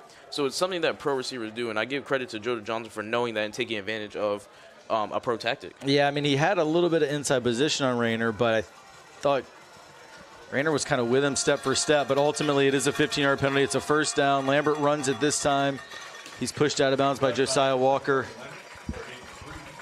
Lambert gained about 5 yards there on 1st down. This Benedictine offense is moving with a lot of efficiency out the half. I don't think they've had a single play go for no gain, I think. Yeah, I mean, they definitely still have their foot on the gas. We said from the jump we expected a game that was going to go all 4 quarters, no matter if one team had a sizable lead or not. The circumstances, though, with Sam DiFrancesca, and now we do have word that Devion Brown is out and will not return. What's a mountain to climb just became about Mount Everest for Trinity, but they do a nice job on that play, getting a hand on it, and that's incomplete. So it'll be 3rd and 5. I didn't quite see who got a hand to it, but it was definitely deflected on the way through there.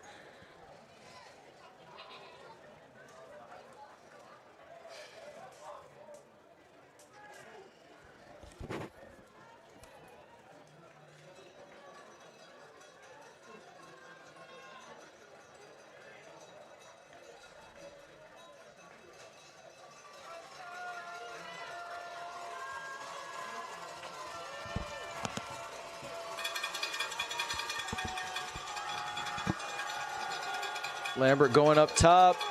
Great coverage. And incomplete.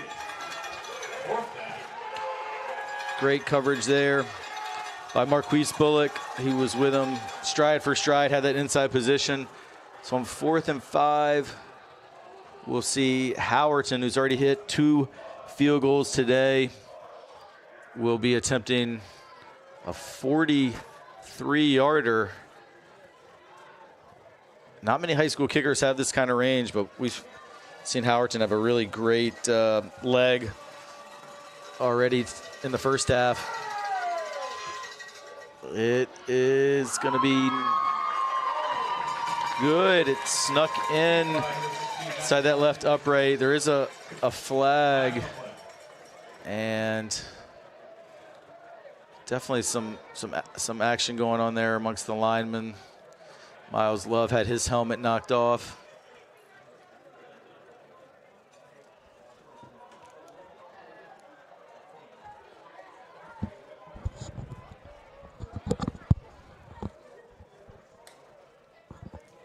And 5 officials in there discussing what happened.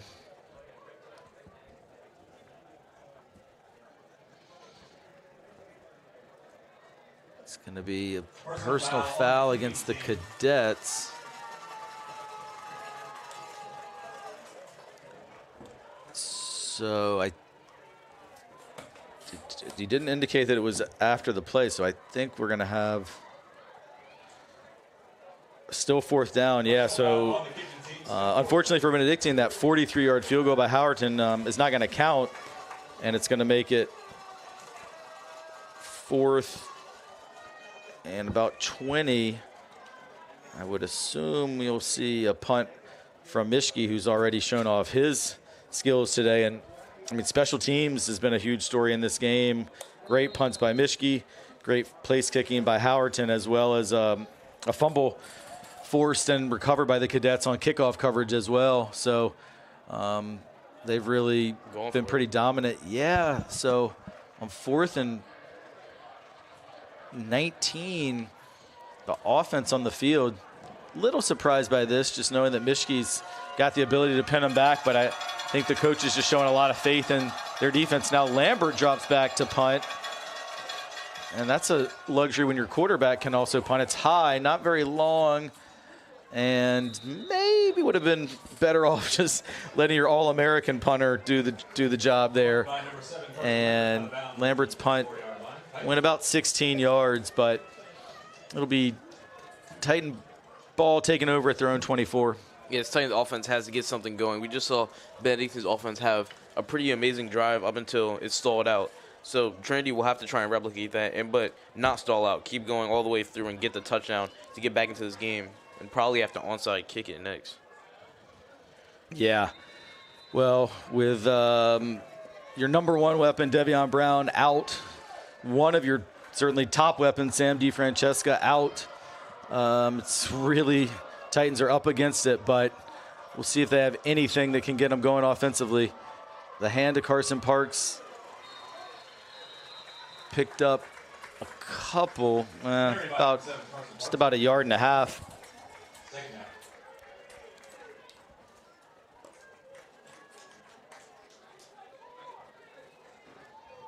We do see KJ Harris coming in on the offense. We've seen him at wide receiver a little bit this year, not very often. When you've got Brown, Mason, and Walker as your top 3 wide receiver options. But with Brown out, KJ Harris, and we know he's got good ball skills, and maybe he can make a play here, getting some snaps on the offensive end. That pass was incomplete. Was looking for Josiah Walker, but skipped it to him just a little bit. Walker dove, tried to make the catch, but it hit the ground first. It's going to be 3rd and 9. Yeah, tried to trap it like we see most people do, but I think the ball just escaped right in between his hands. It's going to set up a tough situation for the Titans here.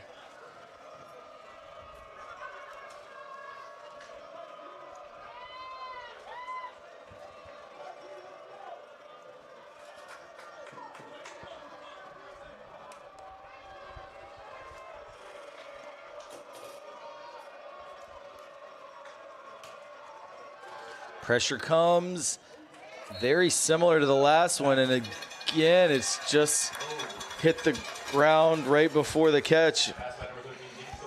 At least according to the officials, Deuce Mason seemed convinced that he caught it.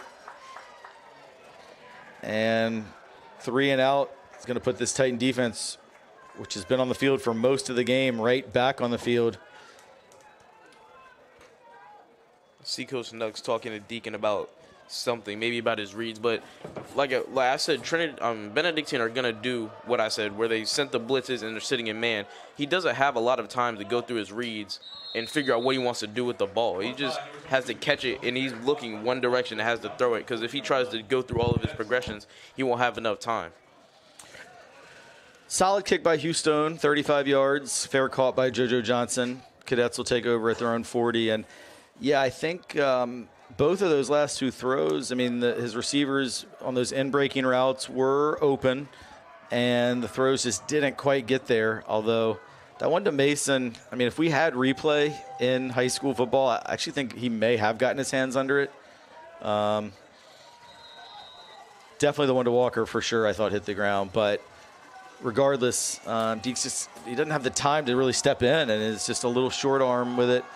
Dolan bounces off one tackle, tries to reverse field. There's Josiah Walker making a tackle for a 2-yard loss.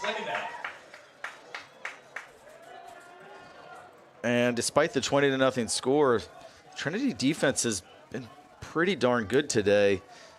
It's just the offense has gotten very little going. Yeah, we said in the pregame I keep forgetting what preview. it's called. Pre-game preview.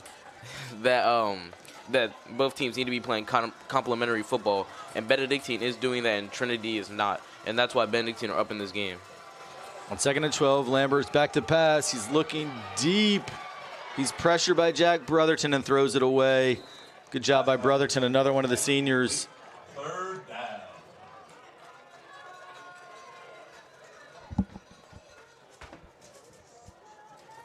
I was able to be part of the team dinner last night for this Titan football team, and these seniors did not want to leave at the end of the dinner. I mean, they just were hanging out and in the Trinity Student Commons and just wanted to enjoy these last moments, you know, together as a team, as a brotherhood, as a family, and it's really hoping for them to go out with a great final game, but it's going to take a pretty miraculous comeback for that to happen. And it needs to start with a 3rd and 12 stop. Lambert dropped the snap. Now he looks to run. He breaks one tackle of Brotherton. He's going to get out of bounds, slides, and he will be a loss of 3. Good pursuit by Mason Love. And actually, good discipline by Love to check up, because when you're trained to hit that quarterback, and Mason kind of had a free shot at him, but I think Lambert had just stepped out of bounds. But how often do we see that in the NFL where a guy, QB scrambles, he gets one step out of bounds and a defender just can't check up and hits him out of bounds, and Mason was able to slam on the brakes and not get that 15-yard penalty. Mischke back into punt. Good punt. Deuce Mason fields it. He does break a tackle. He cuts back. Good gain by Deuce Mason out to the 35, and he hung on tight there. I was pretty impressed because Deuce Mason was getting some work from athletic trainer Bree Hackney right before the kick. I think he might have been slightly cramping up, and somebody said, Deuce, it's punt. And I mean, he went from getting medical attention to returning a punt and breaking a couple tackles in an instant there. So good job by Deuce. And great job again by the Titan defense. I mean, 3 and out. They forced the Cadets backwards. The defense is keeping at least a glimmer of a hope alive for this Titan team. Mason Love is going to be in on offense now with Sam DeFrancesca out. CJ Gray in the backfield. Hugh Stone as well in the formation, so 2 tight end set. Hugh Stone goes in motion, handoff to CJ Gray.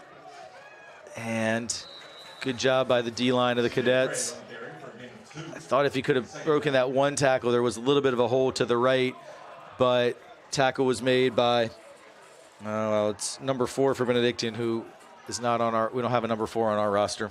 Yeah, great job by that defensive line of Benedictine, Sean Boyd, a couple other people getting good penetration to allow the linebackers to fill the gap, and that's what they did on that play to hold it to only a 2-yard gain. Toss out to CJ Gray. He gains a few, but again, the Cadet tackling has been really sure today, and this time it's Isaac Cuevas who brings him down.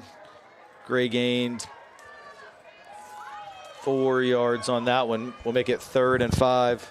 Yeah, definitely been sure tackling this game. We usually see CJ Gray and Carson Parks breaking a lot of tackles, but the only run I can recall where a bunch of tackles were broken was Carson Parks got his helmet taken off at around the 40-yard line. Yeah, and I believe that was followed shortly after by a strip sack, so they weren't even able to build off of that good Carson Parks run in the second quarter. On 3rd and 5, looking up top for Josiah Walker. Pass is overthrown. It was good coverage by the Cadets anyway. 4th and 5. Once again, Deacon Scogan took another hit on that throw, which means he doesn't have enough time, like we said, to step into those throws. It's just all arm and hips, no legs, are going into the throw, which is why he's been so inaccurate this game. Yeah, I mean, it's been a while since the Titans have gotten a first down offensively. And some late substitutions as they do elect to punt.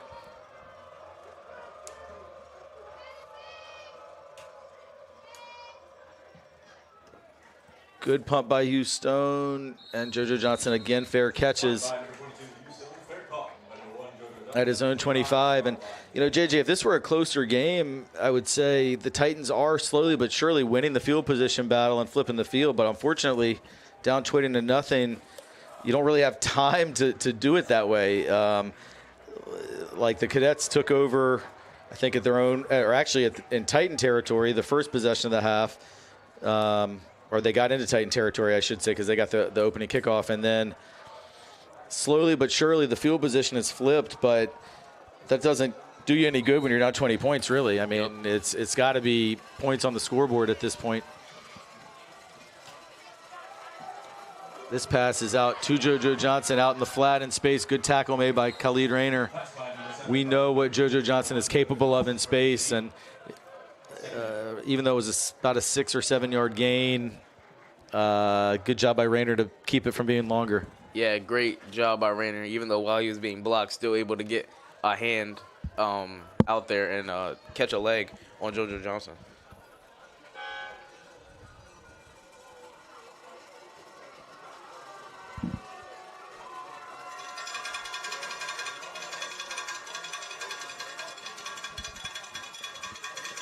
Fake to Johnson. Lambert is brought down by Jack Brotherton. Run by number 7, Carson Lambert for being 1, 3rd down.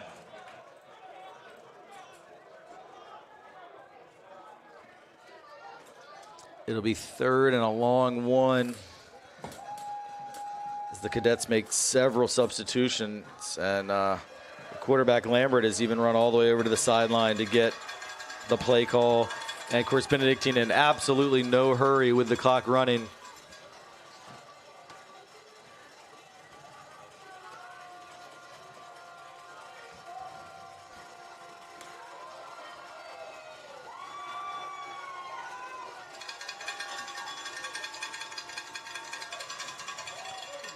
Snyder carries for a first down.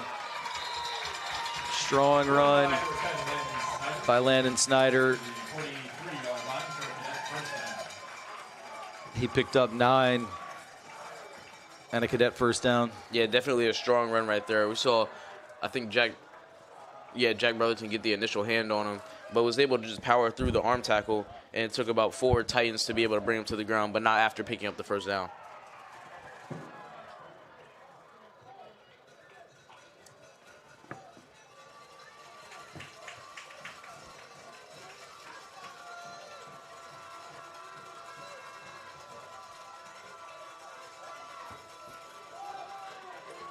Snyder gets another handoff, picked up 2 yards. This time, Ben Rosen was the first Titan to get to him.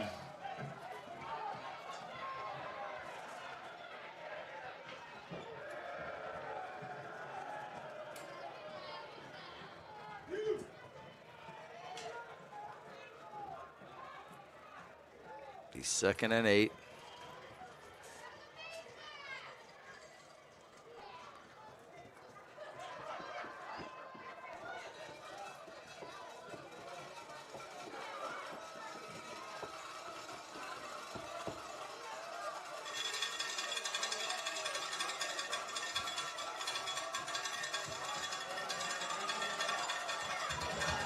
Lambert keeps and runs right into Big Mike Gibbs.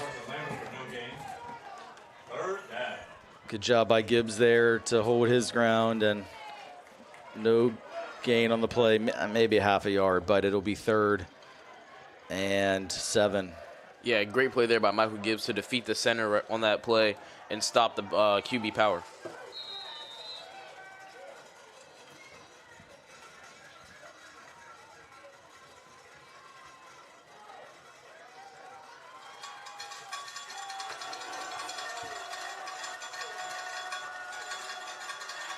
On 3rd and 7, it's a straight pass, and it's incomplete. He was looking for Cuevas. And Cadets will punt, but even just with them gaining the 1 first down and for the most part keeping the ball on the ground, keeping the clock moving, they're able to run over 3 minutes off the clock. And with just under 3 to go in the 3rd quarter, if you're Benedictine, that's still, I would argue, a successful possession. Yeah, definitely a successful possession. You give the Titans a lot less time to work with, and your defense has been playing outstanding this quarter. I think every single drive this quarter has been a punt for both teams. So both defenses playing amazing. Go out there and trust your defense and let them get another stop so you can continue to bleed time off the clock.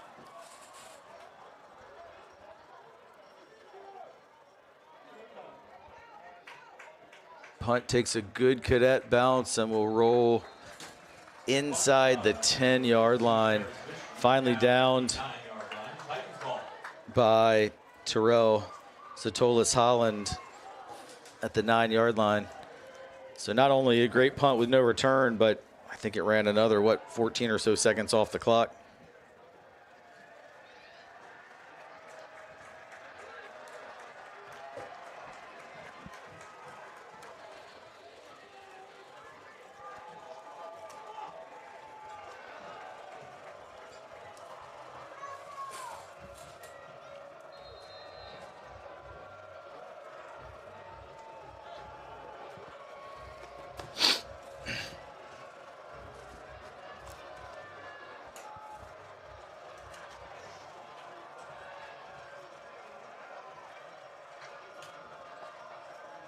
Hand off to Carson Parks. He looks to get outside, tackled for a loss. But a flag will come in, and I have a feeling we're going to see a face mask here, JJ. Nah, definitely after the play. Number 6 on Benedictine pushed Carson Parks, and that's when the flag came in. There was no face mask. Dude reached over and pulled him down by the shoulder instead of the helmet. So that's definitely not the call. It's going to be unsportsmanlike conduct. Gotcha. Well, nice to have those young eyes to be able to see. Although we're also going to get a penalty on Trinity. So you're right about the unsportsmanlike on the Cadets, but there was also a false start, or rather illegal motion on the offense. So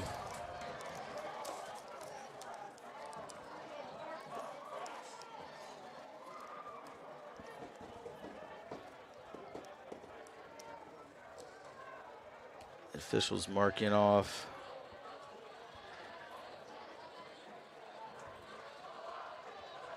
The unsportsmanlike. And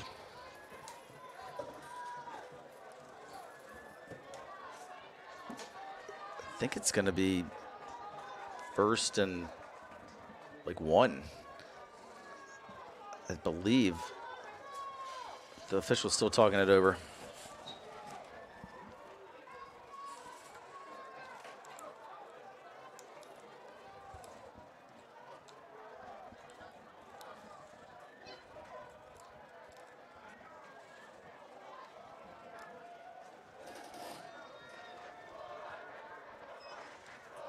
Well, now they're moving it back. So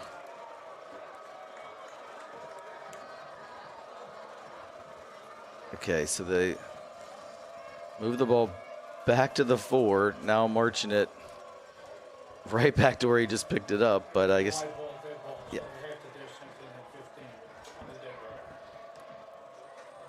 Right, so there's a live ball penalty, then a dead ball penalty.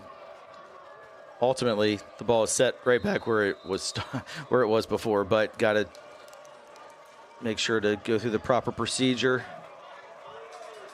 And it is a 1st and 10 out to the 19.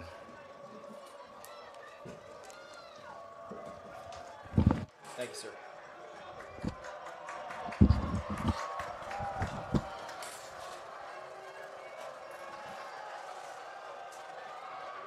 Handoff to Deuce Mason. He breaks a tackle.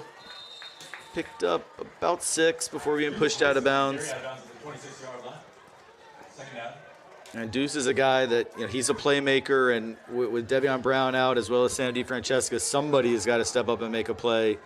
And Deuce Mason and or Carson Parks probably your best options to make a big play. And if Trinity could get some points on the board here, we've seen comebacks from this type of deficit in this very rivalry. There's Carson Parks. Falls forward, as he always does. Gains 5 and a first down. I believe the first down of this second half for Trinity. And JJ, of course, we probably have a lot of viewers who maybe haven't been watching our coverage all year, as this being a state championship game, a little bit bigger audience, but you've been talking about for week in and week out how Carson Parks always falls forward. Yeah, definitely always falling forward. And like I've said all year, that's traits of a good running back. Most running backs at the high school level, when they get tackled, will either fall straight down and not gain any extra yards or fall backwards. But Carson Parks does a great job at falling forward and gaining extra yards that maybe other running backs might not have gained. And that's what's brought him over 1,000 yards on the season. On that 1st and 10 play, Scogan looking for Houston. Again, pressure applied by the Cadets D-line, and Official timeout. got a Benedictine player down. And Trinity just trying anything to get the offense going. Huey Stone in a tight end position, leaking out for a little bit of a fade route, but the ball's just overthrown to the sideline by Deacon Scogan. I think he actually had a clean pocket on that one, on that throw as well. Yeah, my eyes turned to Hugh to see if he could maybe make the catch, but, at some point Deke did get knocked down. So I'm not exactly sure how close the pressure was when he threw it. And, again, one of the Cadets still on the field getting some attention.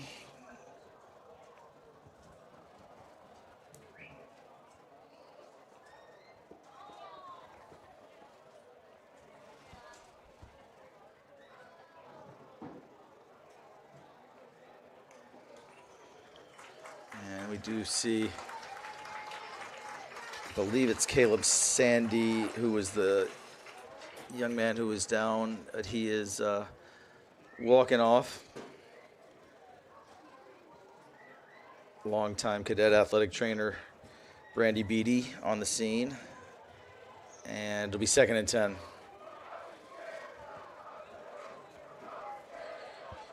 I actually just watched the playback. I was wrong. Deacon did not have a clean pocket. A linebacker off the edge came and made a tackle on Deacon as he threw that ball. So apologies for that one. You know, might be the first time you've been wrong this season, dude. All right, 2nd and 10. Back to Parks on the ground. Nowhere for him to go as Sean Boyd blew it up. Parks on the carry. Tackle for a loss. A loss of 2 for Parks. And we've seen Carson Parks carry the ball, probably, well over 100 times this season, about 170 carries. And I don't think he's had a loss of yards, but maybe 2 or 3 times all season. He never gets thrown for a loss, but that just shows you Sean Boyd, how disruptive he has been, the junior defensive lineman for the Cadets. 3rd and 11.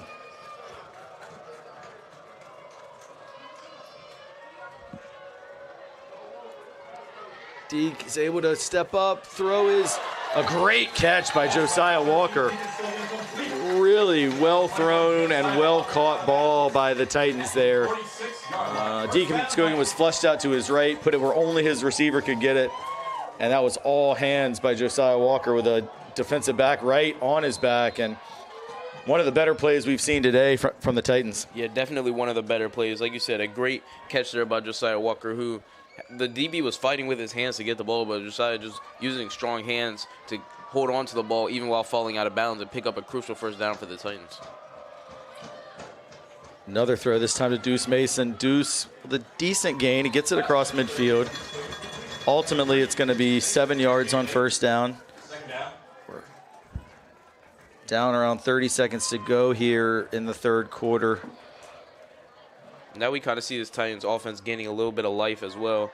This is 2 consecutive plays where passing for more than 5 yards, and that's what they need. As you said a couple of times already, Davion Brown and Sam out. You need other people to step up, and these juniors are stepping up because everybody across the ball right now, Joe, Deuce, KJ, and Deacon are all juniors.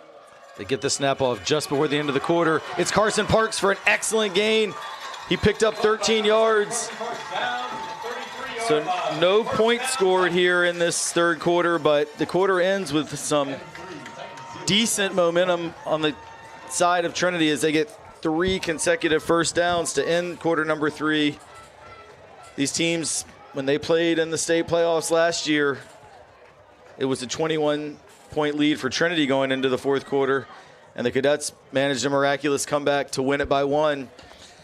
Can the tables turn?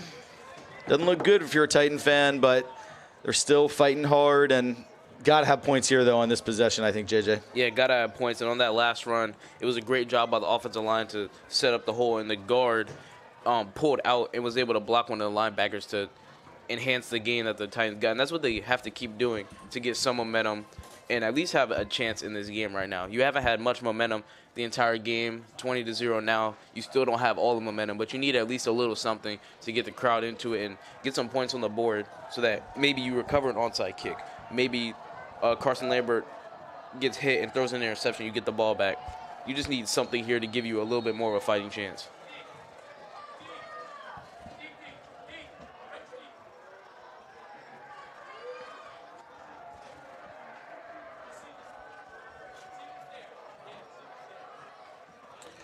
All right, so it'll be 1st and 10 from the 34 as we get ready to open up fourth quarter action. Benedictine comes into this game 10-1, Trinity at 9-1 as the Cadets look to avenge their only loss of the season. Another handoff to Carson Parks. Not much running room this time as he is stuffed for no gain.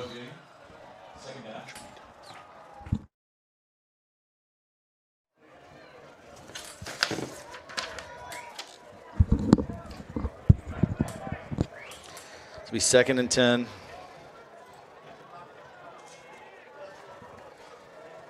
And Titans bring a wide receiver out and an extra lineman in.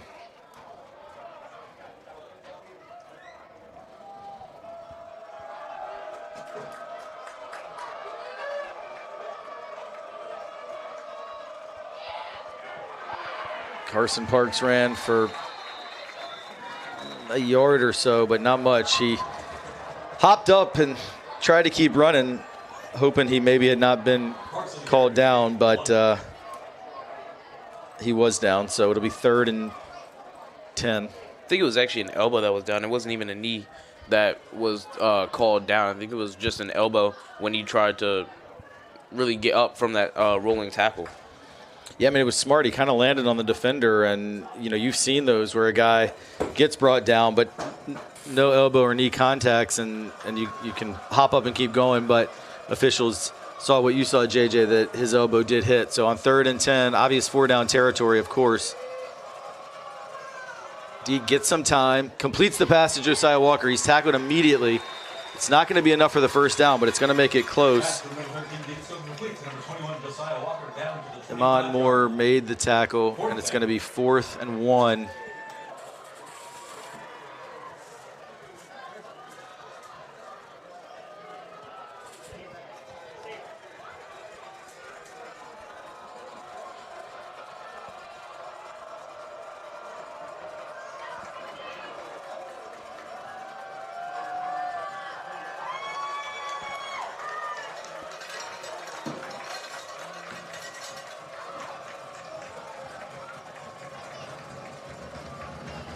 Carson Parks runs it outside. He's close. And there are flags.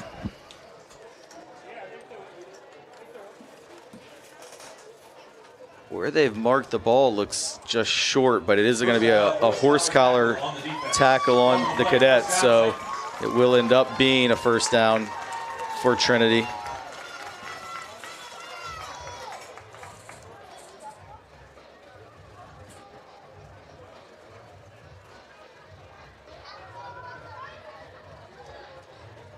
So, yeah, that's going to be a half the distance. Happened at about the 26-yard line, so that'll march it down to the 13. And this is the farthest the Titans have been all day.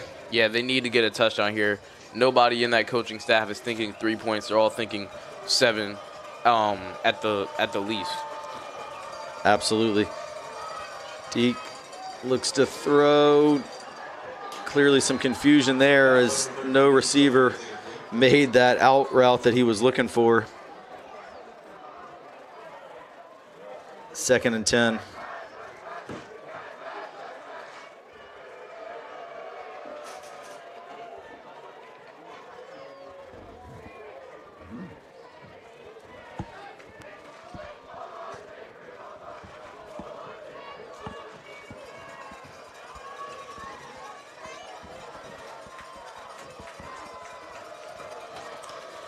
A lot of confusion on the Titans' part as the play clock's down to 5 as they're just getting set.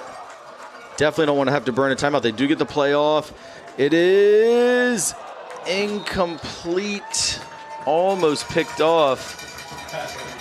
I was looking to see if maybe there'd be a flag, as there was definitely some contact with the intended receiver there, I thought, but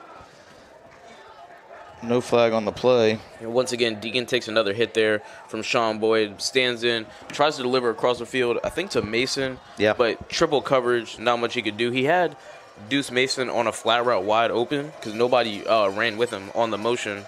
So if he was looking for the check down, could have had a touchdown, but tried to go over the middle and nothing was doing.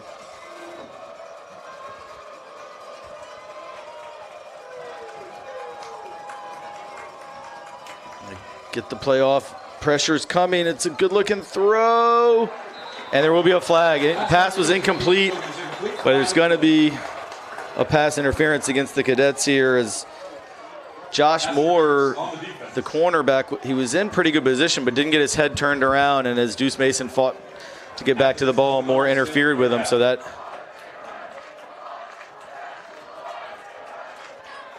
Cadet students did not like that call. After watching the replay, I kind of hate to say it, but I kind of agree with them. I didn't see any external contact that prevented the catch. The DB just turned his head around at the last second and swatted the ball away, but the ref must have saw something different, even though he has a closer view than we do. So, yeah, I just feel like we see that so often at all levels of football where when they're kind of face guarding, the officials are just quick to want to throw that PI flag. So not an automatic first down in high school, though, so it is still third down. They run it to C.J. Gray. C.J.'s fighting hard. He didn't have much room. He is going to be stopped just short of a first down, but ultimately it's going to be for naught anyway because there's a hold on Trinity. So I think it would have been, without the penalty, about 4th and 1 or 2, but instead it's going to be a repeat of third down, but it'll be third and over 10 yards. Replay, third down.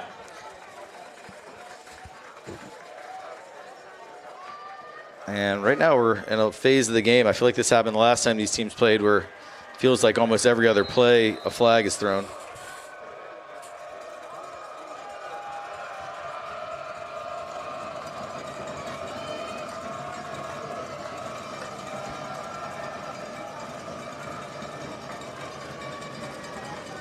So yeah, it's third and about 12. Obvious 4-down territory again. Scogan rolls right, and that pass intended for KJ Harris is incomplete. It's going to make it 4th down. Senior Malachi Mingo was on the coverage for Benedictine. Yeah, KJ just tried to run a speed out. He faked in, but the DB didn't bite on the fake and broke on the ball perfectly, was able to break it up, and it brings up a tough 4th down for the Titans, as you said. Yeah, with 8:42 to go, pretty much must have this to have any chance.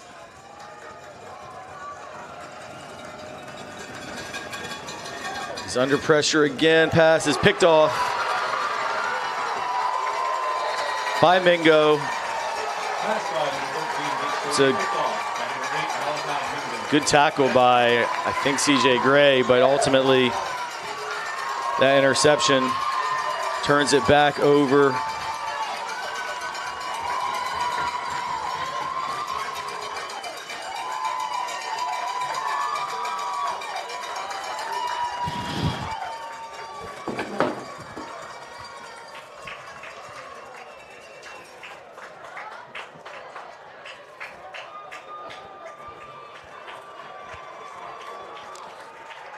And JJ, for the first time today, start to see some folks perhaps heading for the exits. Yeah, a lot of people here, so if you do think that this game is practically over, you may as well try and beat everybody out the parking lot, which are very small to escape. I think only one car will be able to fit at a time, so yeah. Yeah, I mean, this campus is busting at the seams for sure. Not really logistically well set up for thousands of people that are here, but that just also goes to show you the excitement, about this rivalry and how much these two fan bases care about their football teams. Cadets fans already serenading with chants of "Na na na, hey hey, goodbye." Still almost 8 minutes to go.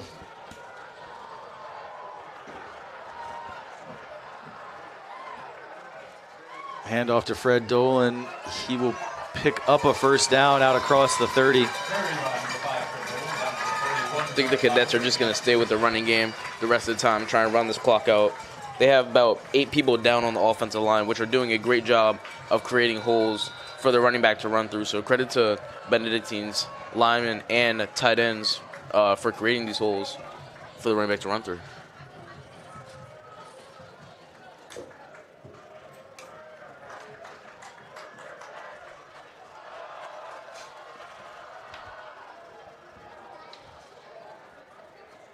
Yeah, Cadets just going to bleed that play clock all the way down. I might even call a timeout as the play clock is at 0, like been at 0.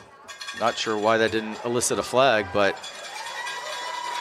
ends up back in the hands of Dolan for a gain of 8. And, at this point, it might not matter that much, but the play clock was at 0 for a good 2 seconds before they got the snap off there. Yeah, nobody on the field noticed, not even the players on Trinity were like, hey, the clock's at 0. But another great run there for Benedictine off the left side that time. The guard and the tackle doing a great job to separate the defensive tackle and the defensive end and allow the running back to run straight through. And no linebacker was covering that hole. They were covering the left side of the field. We'll keep our eye on that play clock again as it is down, bled again at 0. Still at 0. JJ, that time the play clock was at 0 for 3 or 4 seconds, and that time Trinity did point it out. Yeah, the ref looked at it and pointed to it like this. So I don't know if he was saying that the play clock is off from his watch or something, but yeah, not sure. I know a lot of times when it hits 0, they'll give them, that extra second to at least try and get a snap off, but that was a lot more than a second. Yeah, and Benedictine's coaching staff is smart. They're going to keep doing this until the ref throws the flag. They're going to keep running it down to 0 until the ref forces them to stop doing it, and they're not going to stop. And it's at 0, 1, 1,000, 2, 1,000, 3, 1,000, 4, 1,000, 5, 1,000. 6 seconds after the clock was at 0, they finally snapped the ball and no flag. Maybe there's a rule I'm not aware of. I see the far ref at the very back counting with his hand like this, so maybe the clock over there and the ref's clock are on 2 different times, and they're going off the ref because he's what's on the field instead of the digital monitor that is at the north end of the end zone. That ultimately was a gain of about 2 yards. Makes it 2nd and 8.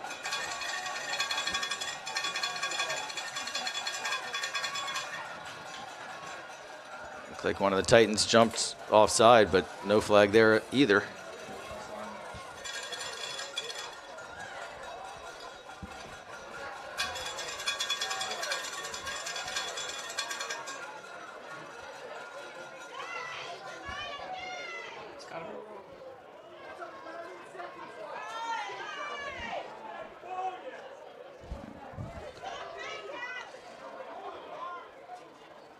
Run by number 7, Carson Lambert for no gain. Lambert kept it that time. Flag comes in. How many seconds did you count on that one? 11. So clearly there's something that we're not aware of. The play clock was at 0, and they snapped it 11 seconds later and no flag. So I'm not sure why, but it's, again, it's not in any way saying it's,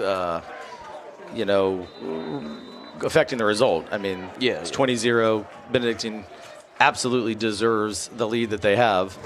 But it is interesting to note that they're running basically 50 seconds between plays. That, by the way, was a holding call. Interestingly, that time they snapped it with several seconds still on the play clock. And Fred Dolan runs for 2 or 3 yards, going to make it 3rd and long. Once again, the tight end setting the edge there for the running back. And the trips also brought linebackers out of the tackle box, so it allowed that run to be successful.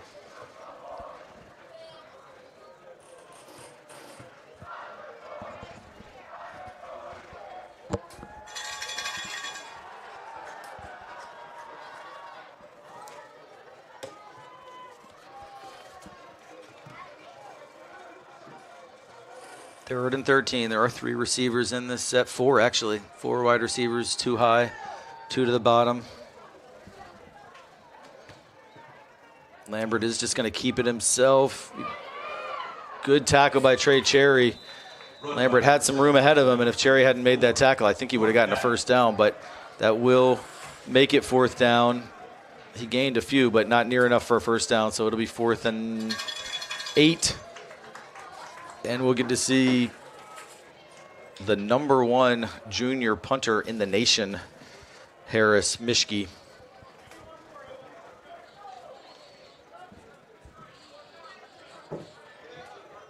But as far as the Cadets are concerned, that possession highly successful as they were able to run over 6 minutes off this clock.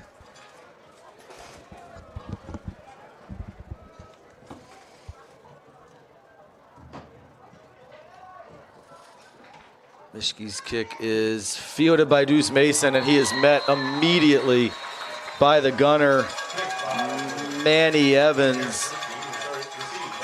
And just perfect coverage.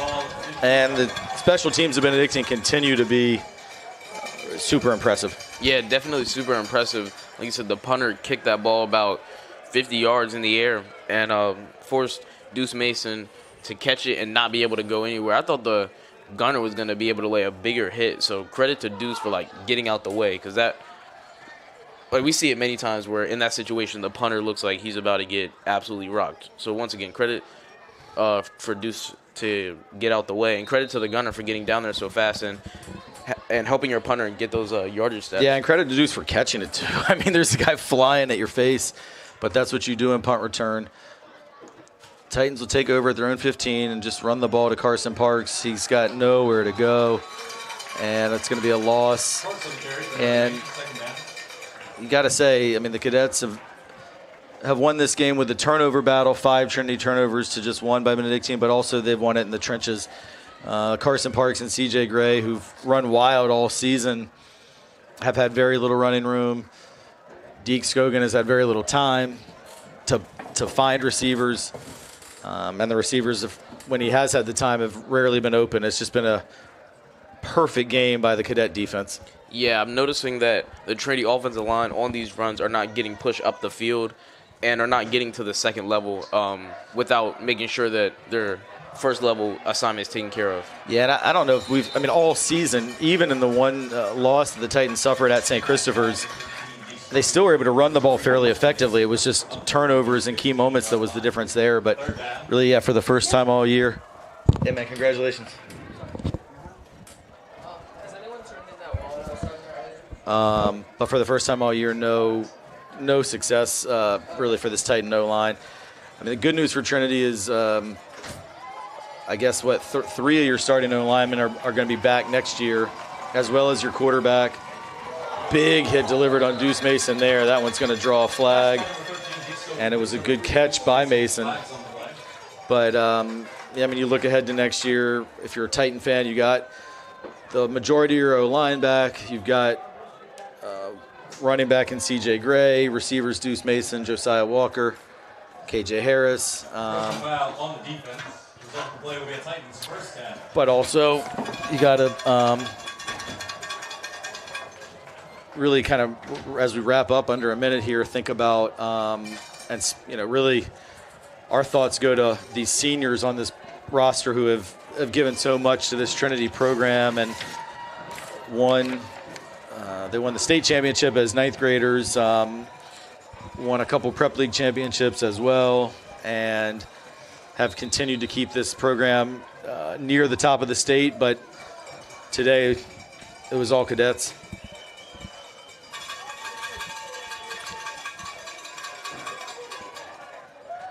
Pass is caught by Mason. It's going to keep the clock moving, though. But, yeah, I just wanted to shout out all the seniors. Kean Montgomery, of course, Devion Brown, I would say the greatest player in Trinity football history. It's unfortunate that his day was cut far short by an injury, and we just hope and pray that he's okay.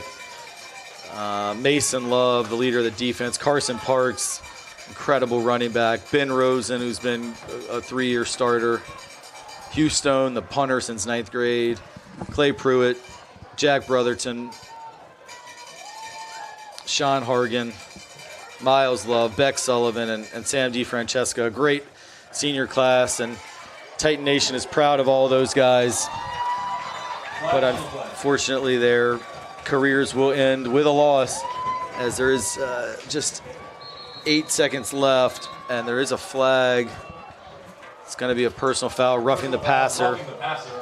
And Deke Scogan has been beat up all day, and he takes one more last hard shot.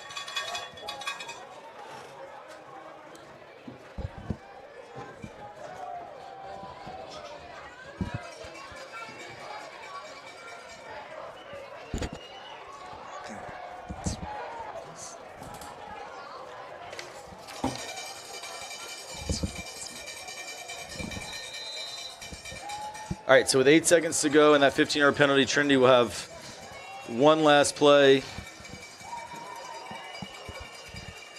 Handoff to Carson Parks. It'll be his final carry of his Trinity career, and he's going hard till the very end. He's pushed out just shy of the end zone. Congratulations to Benedictine, 2025 state champion, and that's a three-peat for the Cadets. Thank you for coming. Please drive home safely. And JJ, it's been a pleasure working with you all year. Thanks so much to Briggs, who's produced most of our games this year, as well as Ash Bell, who is a senior who's produced with us on ESPN since 9th grade. And, of course, as always, Carter Tyree, that makes this whole operation run. And it's been really a pleasure, JJ, doing this with you all season. Obviously not the way we as Trinity fans would want it to end, but all you can really say is that, I mean, the Cadets they were the better team today, and you just tip your cap and congratulate. Yeah, definitely the better team today on all three phases: offensive, defensive, and special teams, especially special teams. They played very well. Special teams, defense came out, and they had a game plan. They clearly said, we're going to stack the box so they can't run the ball. We're going to put two over top of Davion so they can't pass the ball, and we're just going to play our brand of football. And they were getting after the quarterback every play. They were playing great defense and pass coverage. And then on offense, they just were able to run the ball efficiently and complement that with the passing game, which is what I said they would have to do if they wanted to win this game. And the cadet students have spilled onto the field, and the celebrations begin for Benedictine. And it's, I believe, the first time they've won here at Aycock Stadium in this rivalry, which has been mostly dominated by the home team. But, you know, we talked about early in the broadcast, JJ, that after Trinity beat Benedictine 2 weeks ago, 26-21, that immediately the Cadets shifted their focus to coming out and getting revenge. And really from the first quarter, that laser focus was on display. And I know how much these Trinity guys wanted this. But sometimes the other team just beats you. Yeah. All right, I think that just about does it for us. And any Benedictine fans that are still with us on the broadcast, just want to congratulate y'all. Well-deserved state championship and a really fantastic season. It's a great season for Trinity too, but definitely Titans were second best on the day. We've enjoyed it all year, though, being able to be part of this journey with this group and really not only are there a lot of exciting returning players coming back in this Trinity football program next year, but also excited that JJ and Briggs are juniors as well. So can't wait for next August and September to be back up in this ACOG Stadium booth to do it with these guys again. Thank you all for watching. We really appreciate the support and just sending out love to our Trinity seniors on a great career. Congratulations, cadets. See you next time.